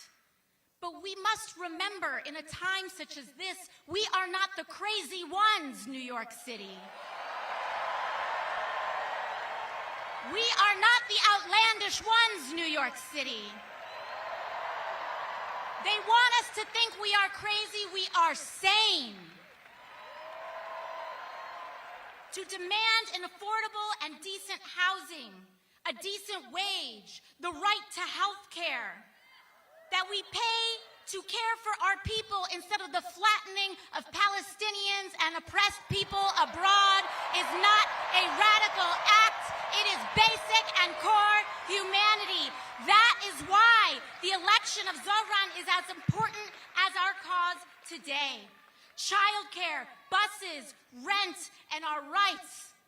Here in New York City, it is the jewel and the center of all that is possible in America. And on November 4th, we will prove that today. We will prove it to the world, and we will prove it to the nation. And we will send a loud message to President Donald Trump that his authoritarianism is no good here. We will send a message that to ICE, that secret police do not belong here. And we will demonstrate the heroism that exists in the everyday people throughout our city. Heroism like that we saw last week, a young woman in a polka dot dress standing up to a secret police officer in Canal Street. She is New York City. The young man in a white helmet jumping off his bicycle saying, "Not in my neighborhood," that is New York City. The line cooks and the delivery workers every day serving and making sure that we are clothed and fed and that our children are cared for. That is America, New York City. That is who we fight for. That is what this victory is about. Because New York, America, our freedoms and our future. When I think about what is happening throughout our nation today, and what Donald Trump has even done, reflected, symbolic of so much in his demolition of the White House and the East Wing. We see what he's doing to that, and we must let him know that this injustice, no matter what he's doing, that house doesn't belong to him, New York. It belongs to us. It belongs to the people of this country. And I want us all to remember and to know that the future, our future, is not determined by a despot in a house built by enslaved people. Our future will be determined not in a house built by slaves, but in a city built by freemen, in a city built by unionists and immigrants and suffragists. The bricks laid by working people, past, present, and future, the seamstresses and the unionists who paid for our rights in blood. This city was built by the Irish escaping famine, Italians fleeing fascism, Jews escaping Holocaust, Black Americans fleeing slavery and Jim Crow, Latinos seeking a better life, Native people standing for themselves, Asian Americans coming together in Queens, in Brooklyn, in the Bronx, in Manhattan, in Staten Island, in this country, in a vision to build the freest, toughest, and greatest city on earth, and we will not stop now, New York. It is no surprise.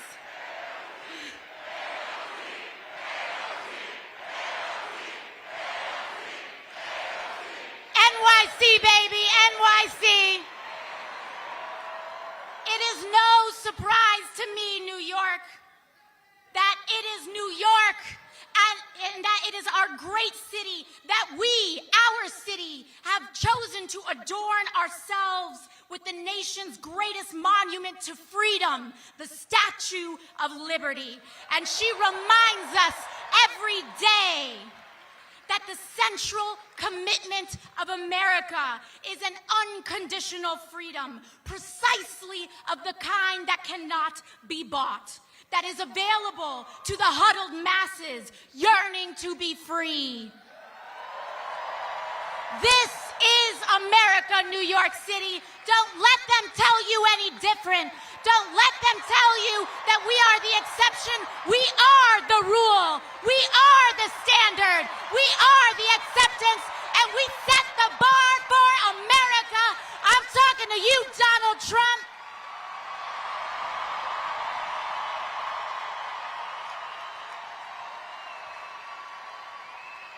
There has been a day before his presidency, and there will be a day after. And it belongs to us. Thank you, New York. I love you, New York. You have made my life possible, my mother's life possible, my father's life possible. All of our lives have been made possible by this great city and by our shared contract and bond to one another. And it is my honor tonight to introduce to you all another great born New Yorker. From Brooklyn.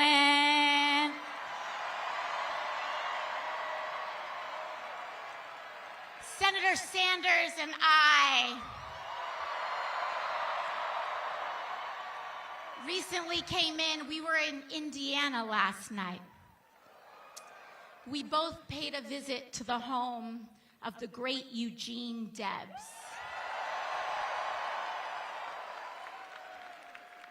And I had the honor of presenting Senator Sanders last night with the National Eugene Debs Award, in which the foundation and the people who steward Debs's legacy have honored Senator Sanders as the foremost leader and advocate for labor and class struggle in the United States of America.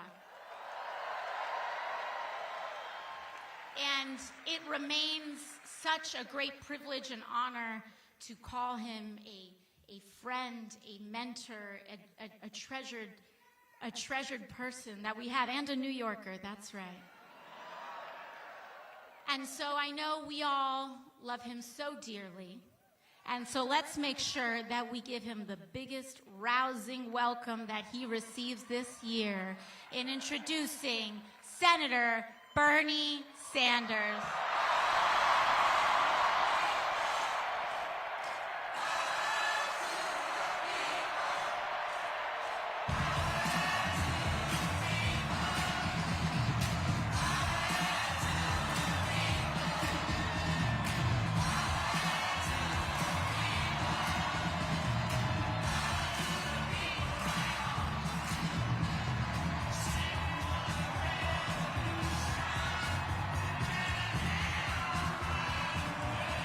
Thank you, New York! Whoa! And let me thank the people of New York for sending Alexandria to the U.S. Congress. She is not only one of the great members of Congress, she is inspiring working people and young people all across the country. Thank you, New York. Now, everybody knows that a New York City mayor's race attracts a lot of attention. That's not new. It's the largest city in the country. You got 8 million people. Everybody is interested in what happens here. But this mayor's race, my friends, is different.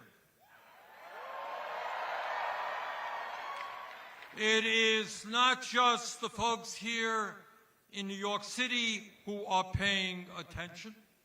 It's not just people all across our country who are watching this race. It is not just the President of the United States who seems to be very, very concerned about who wins this election. The truth is that people all over the world are paying attention to what will happen here a week from Tuesday. Now, why is that? Why has this campaign created such an unbelievable amount of interest, literally all over the world? And the answer is obvious. These are not normal times. this is not a normal election. This election takes place at a moment in American history when we have a rigged economy with more income and wealth inequality than we have ever had in the history of our country. This election takes place at a time when the wealthiest people in America have never, ever had it so good, while 60% of people in our country are living paycheck to paycheck, struggling to pay their rent or mortgage, struggling to afford child care or higher education for their kids, struggling to afford health care, struggling to afford decent quality food, struggling how to figure out how they will retire with some shred of dignity after working their entire lives. This election takes place when the United States of America, the wealthiest country in the history of the world, has one of the highest rates of childhood poverty and senior poverty of almost any nation.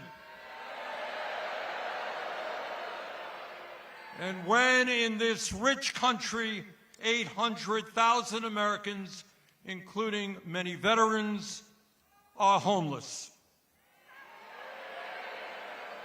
This election takes place at a time when we have a president who has given $1 trillion in tax breaks to the top 1%,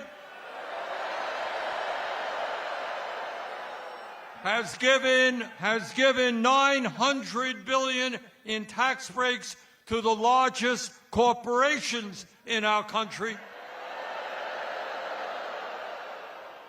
And to pay for those tax breaks, he is throwing 15 million Americans off the health care they have by slashing Medicaid. And in addition, he is forcing over 20 million Americans to see a doubling in their health care premiums. This election is taking place when we have an administration in Washington which every day is moving us toward an authoritarian society, undermining our Constitution and the rule of law.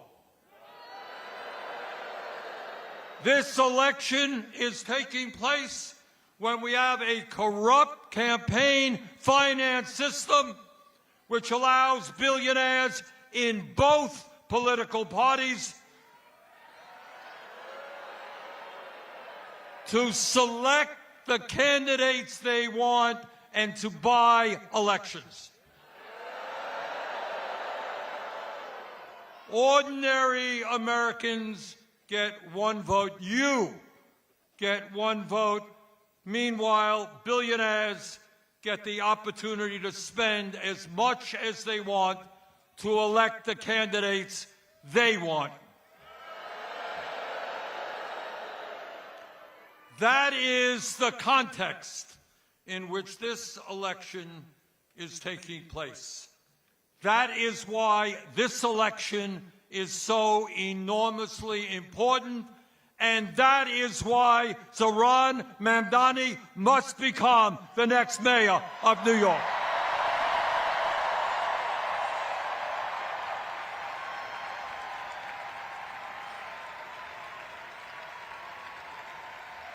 New York must have a mayor who represents the working families of this city, not the billionaire class.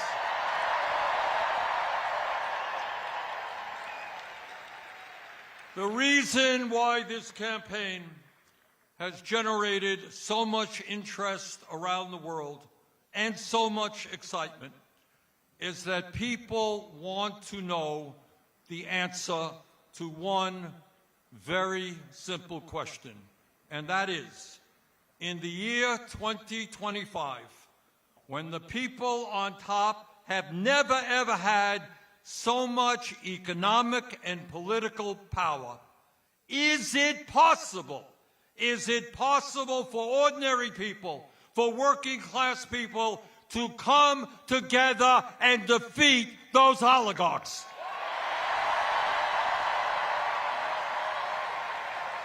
You're damn right we can.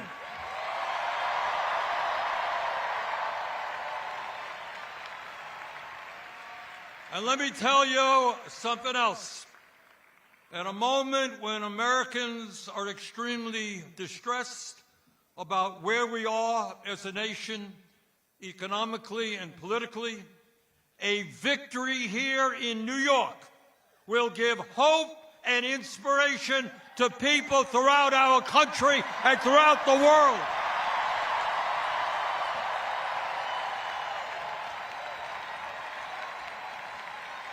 That is what this election is about. And that is why Donald Trump is paying attention to this election. Ordinary people, working class people, black and white and Latino, Asian, gay and straight, coming together to take on the oligarchy. That is Trump's worst nightmare.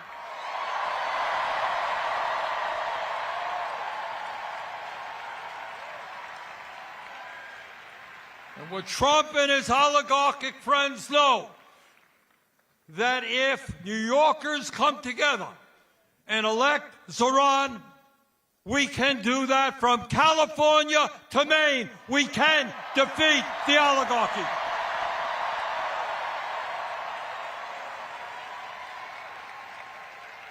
And what the oligarchs fear, what they fear is that people will start understanding that this country belongs to us, not them.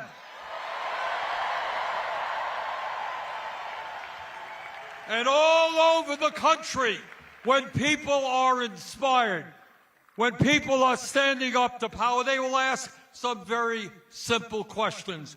Why are we in the United States the only major country not to guarantee health care to all as a human right?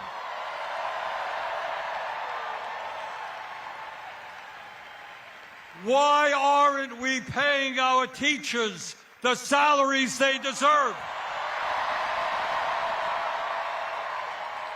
so that we can have the best public educational system in the world?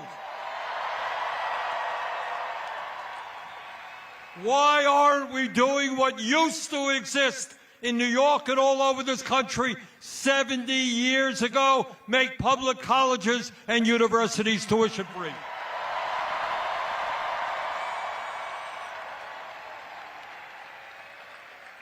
Why in the richest country on earth aren't we ending homelessness and building 5 million units of low-income and affordable housing?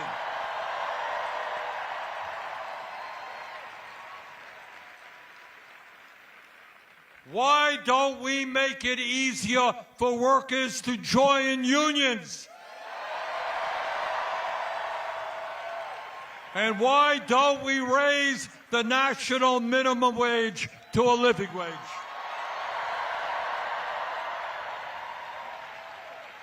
And when so many of our seniors are struggling to cover their basic needs, some 22% of seniors in America are trying to survive on $15,000 a year less. Why aren't we raising Social Security benefits and providing pensions to the workers in this country who desperately need them? And why don't we have a foreign policy which does not spend billions of dollars on a Netanyahu government starving children in Gaza?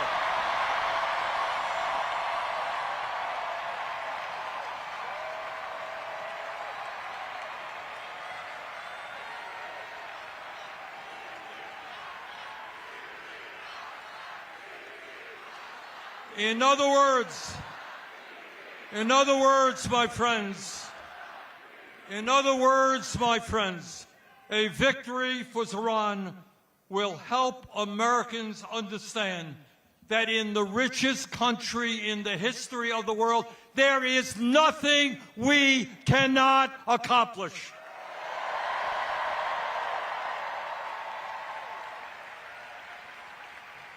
Now, the oligarchs and the political establishment in New York tell us that Zoran's agenda for New York is radical. Really? At a time when working families in this city are finding it hard to live here because of the outrageously high cost of housing, I don't think it's radical to say that the city should freeze the rent and triple its stock of affordable housing. That ain't radical. At a time when working families can't afford the high cost of childcare, and psychologists tell us the most important years of human development, intellectual and emotional, are 0 through 4. Why shouldn't we have a situation where every child in America gets the best quality child care we can provide?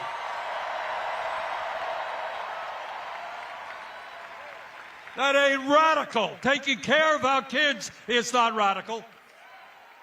At a time when getting to work is too expensive, and we want to encourage more utilization of public transportation, it is not a radical idea to say that buses in this city should be free and fast. At a time when every parent wants their kids eating good quality food, not junk food, and there are neighborhoods in this city where it is simply not affordable or possible to get that food, it is not a radical idea to say that there should be municipally funded grocery stores. And by the way, when billionaires and large corporations and the very wealthy are doing extraordinarily well, when the very richest people in this country often pay an effective tax rate lower than truck drivers or nurses, it is not a radical idea to say that the rich should start paying their fair share of taxes.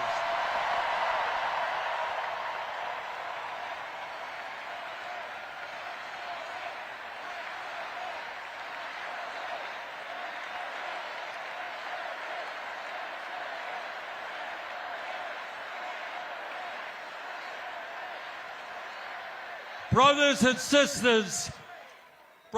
sisters, these ideas are not radical. They are common sense, and they are what the people of New York City want and need. Now, let me be very clear. As someone who served as mayor of Burlington, Vermont for 8 years, a city just a little bit smaller than New York, I can tell you absolutely that being mayor is not an easy job. In local government, the people hold you accountable for everything. For picking up the trash, for crime problems, for the quality of education their kids receive, for traffic jams, blame the mayor. And that's what mayors have to deal with. And it is not easy. Zoran Mamdani, as mayor, is not going to have all the answers. The problems facing this country and every other major city in America are, in fact, enormous. So let me say this to you from the bottom of my heart. When he is elected,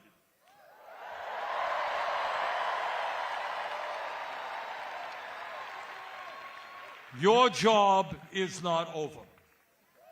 Zoran is going to need your help every single day. In this unprecedented moment in our nation's history, all of us together must act in an unprecedented way. And that means governing New York City and other cities in an unprecedented way. Please do everything you can to work with Zoran in order to make him and his administration the best administration in the history of New York.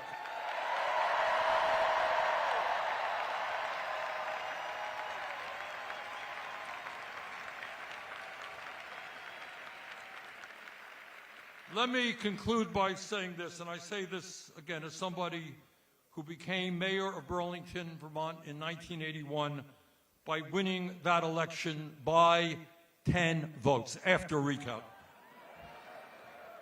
Now, I have looked at the polls here in New York. You have seen it. And the polls suggest that Zoran is in the lead, and that is great. But please, please, please, do not underestimate our opponents. They have a huge amount of money, and they are spending it right now. So I urge you, forget about the polls. Go into the last 8 days of this election assuming that you are 5 points behind.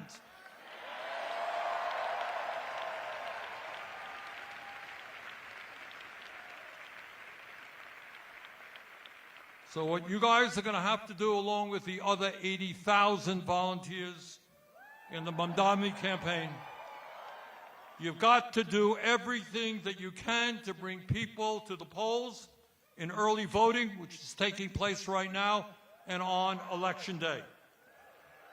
None of us want to wake up the day after the election and find that we lost that election because our opponents outworked us. That must not happen.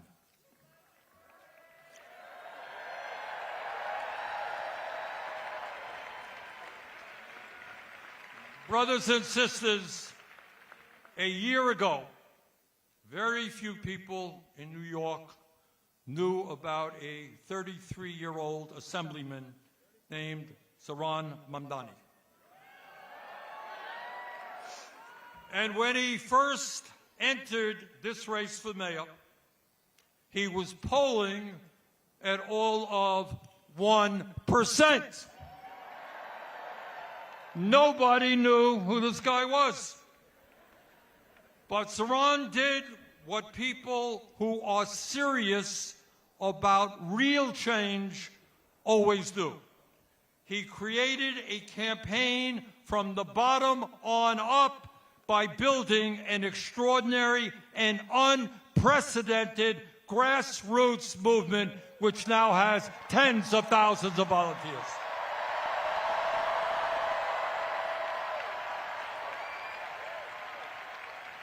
Unlike his opponents, he didn't go running to the billionaires for campaign contributions. He went to the people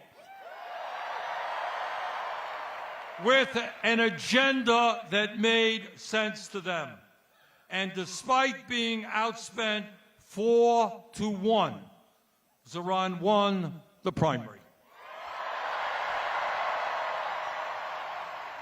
Brothers and sisters, with your help over the next 8 days, this young man is going to make American history. It is my honor to introduce the next mayor of the city of New York, Zoran Mamdani.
Thank you so much.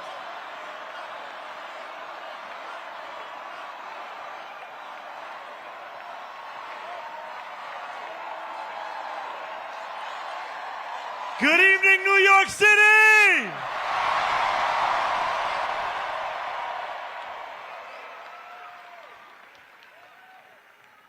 How we all doing?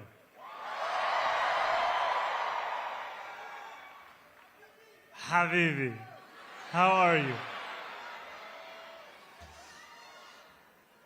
It is so good to see you all here tonight.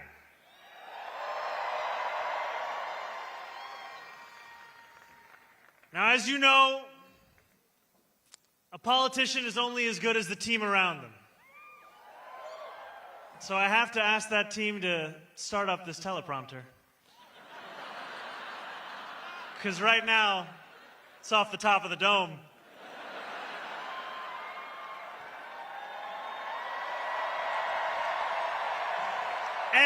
And while we wait, why don't we actually begin? Can we first hear a round of applause for our incredible MC, Sarah Sherman?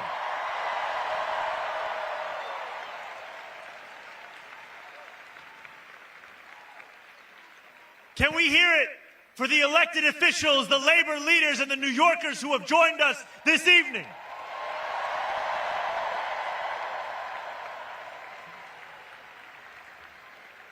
And can we hear it for Congresswoman Alexandria Ocasio-Cortez?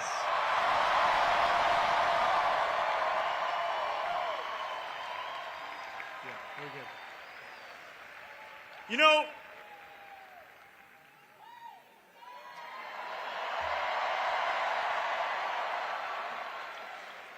there are many things one can say about our Congresswoman, but I want to tell you a story about 2021. When we went on a 15-day hunger strike and won $450 million in debt relief for working-class taxi drivers. The Congresswoman was there with us on that picket line. She was there with us on the phone after everyone else had gone home. And she was there with us again in the primary of this election. And that's because she's there for working people. And now we are just getting started. And let's please make some noise for Senator Bernie Sanders.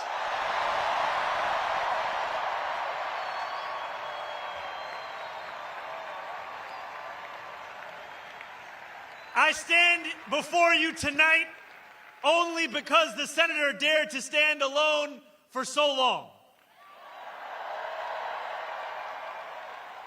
I speak the language of democratic socialism only because he spoke it first.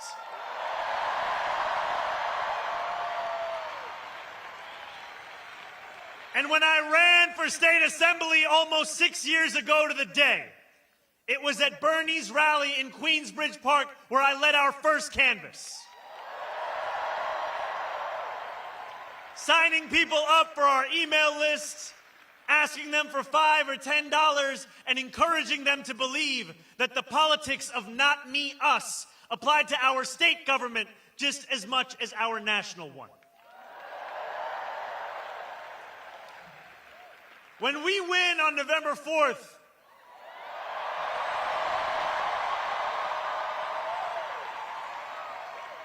and then govern from City Hall with dignity as the foundation of our politics, it will be because of the movement that Bernie built.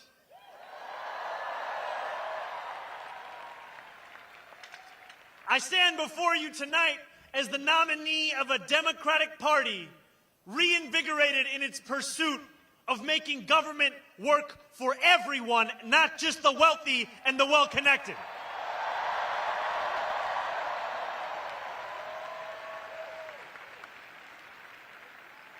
Looking out at more than 13,000 of you here in Forest Hill Stadium,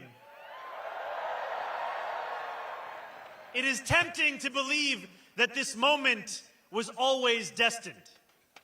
Yet when we launched this campaign on October 23rd, 1 year and 3 days ago, there was not a single television camera there to cover it. When we launched this campaign 1 year and 3 days ago, my name was a statistical anomaly in every poll. 4 months later, as recently as this February, our support had reached the eye-watering heights of 1%. We were tied with noted candidate, someone else.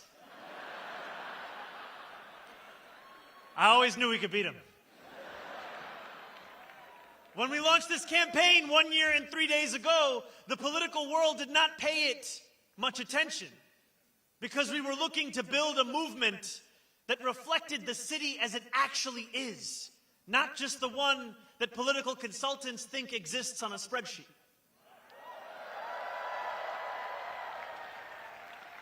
And when we launched this campaign 1 year and 3 days ago, we were dismissed as a punchline in the halls of power. The idea of fundamentally changing who government serves in this city was unimaginable.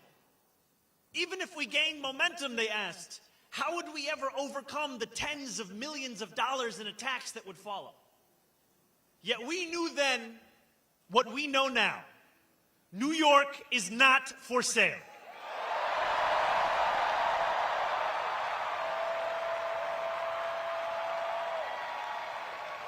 As young people showed up in record numbers, as immigrants saw themselves in the politics of their city, as seniors, once skeptical, dared to dream again,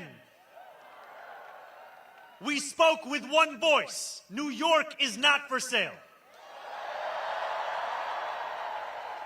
And now, as we stand on the precipice of taking this city back from corrupt politicians and the billionaires that fund them, let our words ring out so loud tonight that Andrew Cuomo can hear them in his $8,000 a month apartment.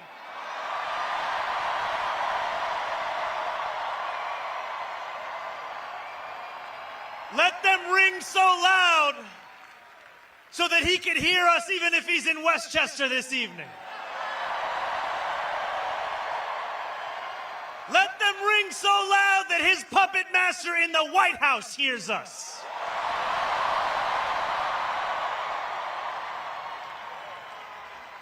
New York is not for sale.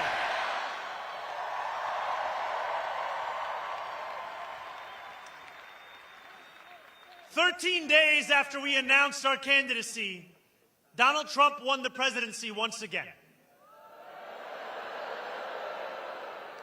The Bronx and Queens saw some of the largest shifts to the right of any counties in our country. No matter what article you read or channel you turned to, the stories seemed to be the same. Our city was headed to the right. Obituaries were written about Democrats' abilities to reach Asian voters, young voters, male voters. Again and again, we were told that if we had any hope of beating the Republican Party, it would only be by becoming the Republican Party. Andrew Cuomo himself said that we had lost not because we had failed to speak to the needs of working class Americans, but because we had spent too much time talking about bathrooms and sports teams. This was a moment where it seemed our political horizon was narrowing. And in this moment, New York, you had a choice to retreat or to fight.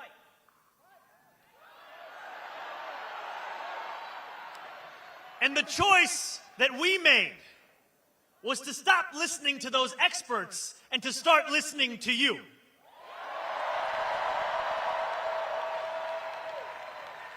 We went to two of the places that saw the biggest swings to the right, Fordham Road and Hillside Avenue. These New Yorkers were far from the caricature of Trump voters. They told us They supported Donald Trump because they felt disconnected from a Democratic Party that had grown comfortable with mediocrity and gave its time only to those who gave millions. They told us that they felt abandoned by a party beholden to corporations, which asked them for their votes after telling them only what it was against, rather than presenting a vision of what it was for. They told us they didn't believe in a system anymore that did not even pretend to offer solutions to the defining challenge of their lives, the cost of living crisis. Rent was too expensive, so were groceries, so was childcare, so was taking the bus, and working 2 or 3 jobs still wasn't enough. Trump, for all his many flaws, had promised them an agenda that would put more money in their pockets and lower the cost of living. Donald Trump lied. It was up to us to deliver for the working people he left behind. Over the 8 months of the primary, we told New Yorkers how we intended to address that very same affordability crisis. We did not do it alone. This was a movement powered by tens of thousands of everyday New Yorkers who knocked doors between 12-hour shifts at work and phone banked until their fingers were numb. People who had never voted before became die-hard canvassers. Community formed. Our city got to know each other and itself. This, my friends, was your movement. And it always will be.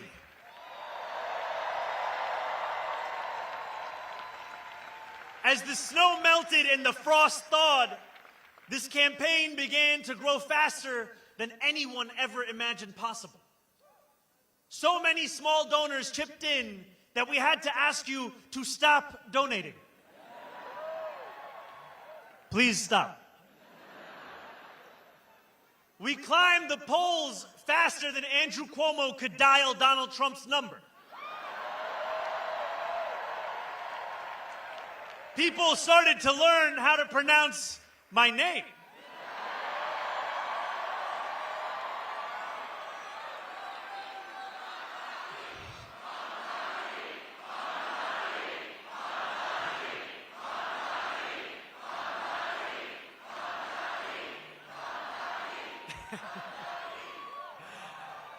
And the billionaires got scared. Or, as the New York Times would describe it, the Hamptons was basically in group therapy about the mayoral race.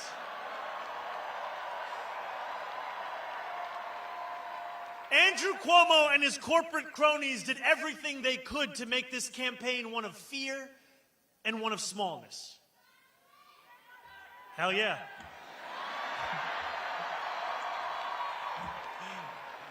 Obviously. They pumped millions into this race, artificially lengthened my beard to make me seem menacing, painted our city as a dystopian hellhole, and worked night and day to divide the people of New York. They failed. When I walked the length of Manhattan just a few days before the election, hundreds of New Yorkers marched alongside me. And when we strode into Times Square under a billboard with betting odds that showed Cuomo's chances of winning at nearly 80%, we knew that the so-called experts were set to get it wrong yet again. Andrew Cuomo was supposed to be inevitable. And then on June 24th, we shattered that inevitability.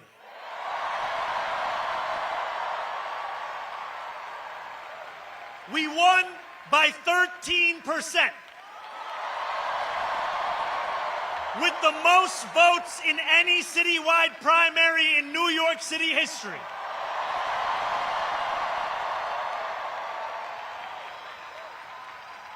Some of those New Yorkers had voted for Trump. Many others had never voted before. And when Andrew Cuomo called me to concede at 10:15 that night, he said over the phone that we had created a tremendous force. When you insist on building a coalition with room for every New Yorker, that is exactly what you create, a tremendous force.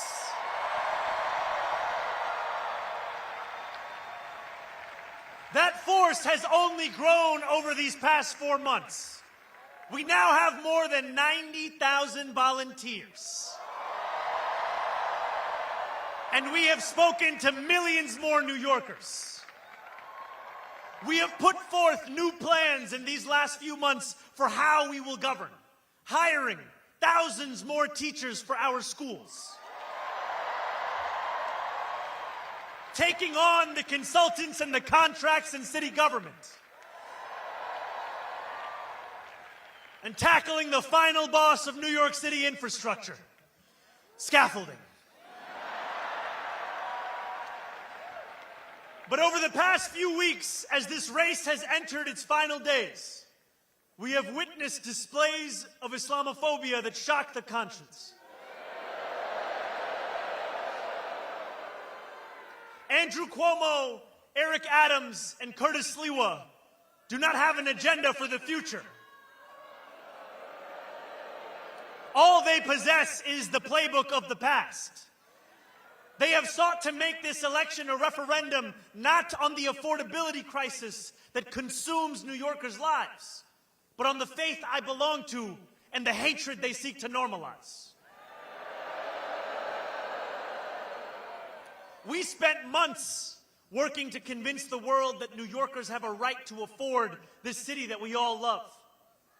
Now, we are being forced to defend the idea that a Muslim is even allowed to lead it. These same big money donors and disgraced politicians have sought to rob us of our ambition because they do not think that you deserve the beauty of a dignified life. And time and again, they have encouraged you to imagine less because they know that a reimagined New York hurts their bottom line. I believe that this city is like the universe, constantly expanding. We deserve a city government as ambitious as the working New Yorkers who make it the greatest city in the world. We cannot wait for someone else to deliver it. We are not afforded the luxury of waiting, because too often to wait is to trust those who delivered us to this point. On November 4th, we will set the course of our city back in the direction it belongs. And in doing so, we will answer a question that our nation has wrestled with from the dawn of our founding. Who is allowed to be free? There are some who hear that question and they know the answer without hesitation. They are the oligarchs who have accumulated vast wealth off those who labor from before the light breaks the horizon until long after color has drained from the sky. These are the robber barons of America, and they believe their money affords them a larger say than the rest of us. I am not just talking about the Bill Ackmans and Ken Langones of the world. I speak of people whose names you are not familiar with, who have no qualms about contributing more to super PACs than we would ever tax them, and who celebrate when those PACs flood our airwaves with commercials that plaster the words "global jihad" over my face.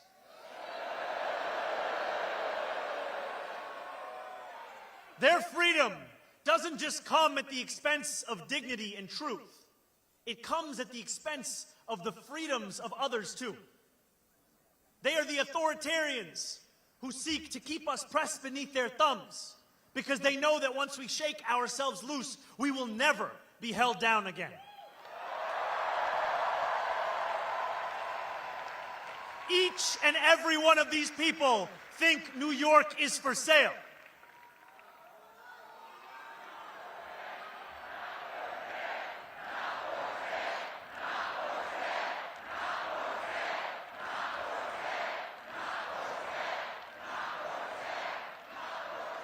For too long, my friends, freedom has belonged only to those who can afford to buy it. The oligarchs of New York are the wealthiest people in the wealthiest city, in the wealthiest nation in the history of the world. They do not want the equation to change. They will do everything they can to prevent their grip from weakening. The truth is as simple as it is non-negotiable. We are all allowed freedom.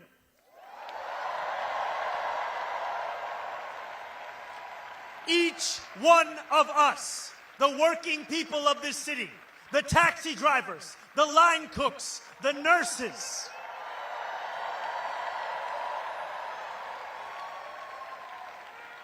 all those seeking lives of grace, not greed, we all get to be free. And on November 4th, thanks to the hard work of more than 90,000 volunteers across every corner of this city, that is exactly what we will tell the world. Because while Donald Trump's billionaire donors think that they have the money to buy this election, we have a movement of the masses. And we are a movement that is not afraid of what we believe. And we've believed it for quite some time. Those who worry about what this movement may look like on January 1st are the ones who worried on October 23rd what it may look like tonight. But our purpose has not changed, and neither have our promises. As I said on the evening I announced, the job of government is to actually make our lives better. And in the exact words I said on October 23rd, here is what we stand for, my friends. We are going to freeze the rent for more than 2 million rent-stabilized tenants and use every resource at our disposal to build housing for everyone who needs it. We are going to eliminate the fare on every single bus line and make what are currently the slowest buses in the nation move around this city with ease. And we are going to create universal child care at no cost to parents, so New Yorkers can raise their family in the city they love. Together, New York, we're going to freeze the... Together, New York, we're going to make buses fast and... Together, New York, we're going to deliver universal... We will make our city one where every person who calls it home can live a dignified life. No New Yorker should ever be priced out of anything they need to survive. And we believed then, we believe today, we will believe tomorrow that it is government's job to deliver that dignity.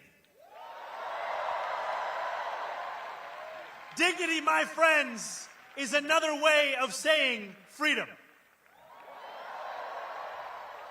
Standing before you this evening, I take great strength from those who have labored mightily for the cause of freedom in America, who refused to accept that government could not meet what moments of crisis demanded from it.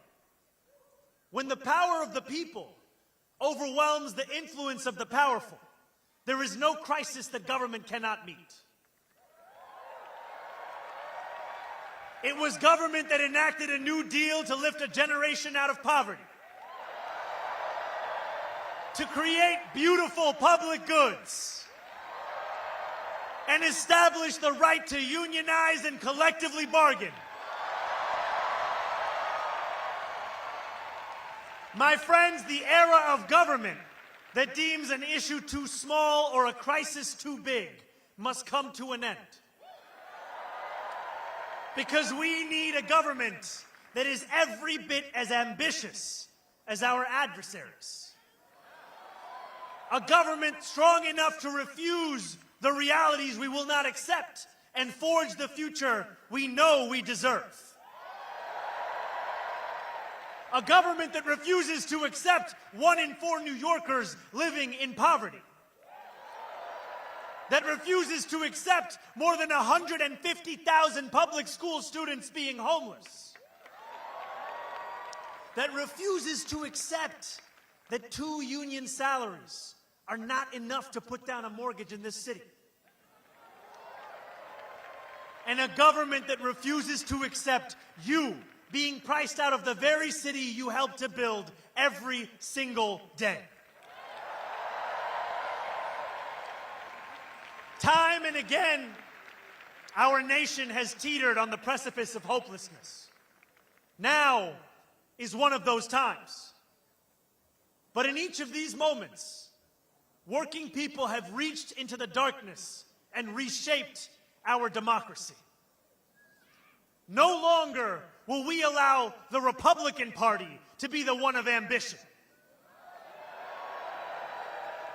No longer will we have to open a history book to read about Democrats leading with big ideas.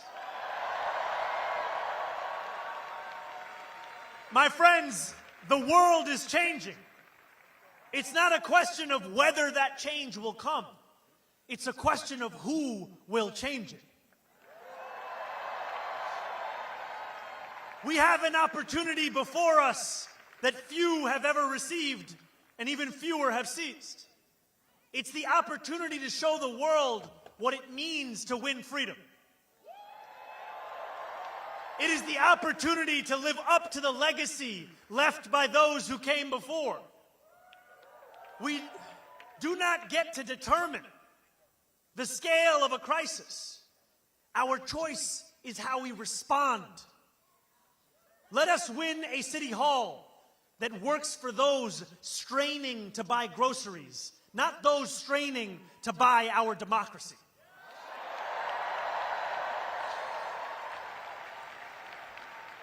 And let us look forward to January 1st, when the hard work of governing will begin.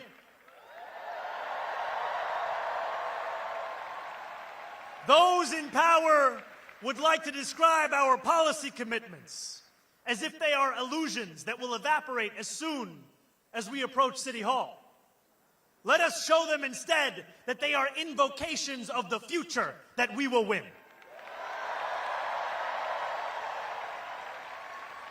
And let us prove to each and every New Yorker that a politics of expansion does not just mean imagination.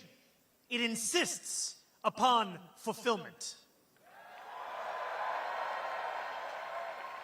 We can make City Hall a place where New Yorkers come to expect the future, not just failure. But we are not there yet. Just as Andrew Cuomo's victory in the primary was thought to be inevitable, the same narrative has started to form around us today. When you read the articles that tell a post-election story of triumph while we are amidst early voting, when you see the Kalshi odds that have our chances of victory in the 90s, know this: you are reading the same things that Andrew Cuomo read when he went to sleep each night in June, believing that his victory was promised. We cannot allow complacency to infiltrate this movement.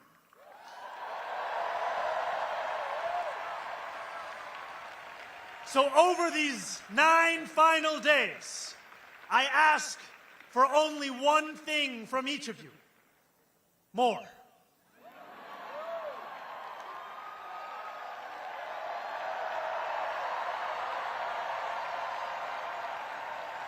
I know you are tired. And for that, I recommend some Adani chai. And still, I ask for more. I know the attacks have intensified, that a warm bed is more inviting than a sixth-floor walk-up, that another evening spent knocking doors after a long workday feels daunting. And still, I ask for more. I ask for more because that is the only way that we win a future of more. So if you are able, I urge you, my friends, stand up. If you have knocked a door, turn your flashlight on.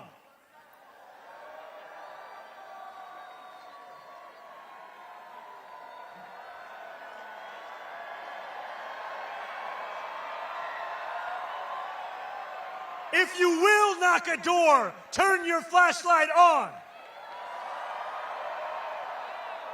If you have more to give, turn your flashlight on. Together, let us make a light bright enough to banish any darkness. Over these final 9 days and the months and years that follow, the powers that be will throw everything in their arsenal against us. They will spend millions more dollars. They will attack us from every conceivable angle. But we will not bend. We will not flinch. We will triumph over the oligarchs, and we will return dignity to our lives. Nearly 89 years ago to the day, FDR spoke before a crowd of thousands at Madison Square Garden. He said, "I should like to have it said of my first administration that in it, the forces of selfishness and of lust for power met their match. I should like to have it said of my second administration that in it, these forces met their master. My friends, I should like to have it said of our campaign that in it, the forces of selfishness and lust for power met their match.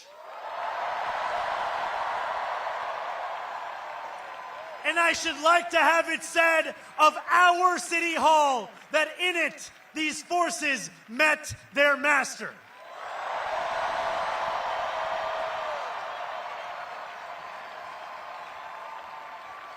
New York, our work has only just begun. On November 4th, we set ourselves free. Thank you.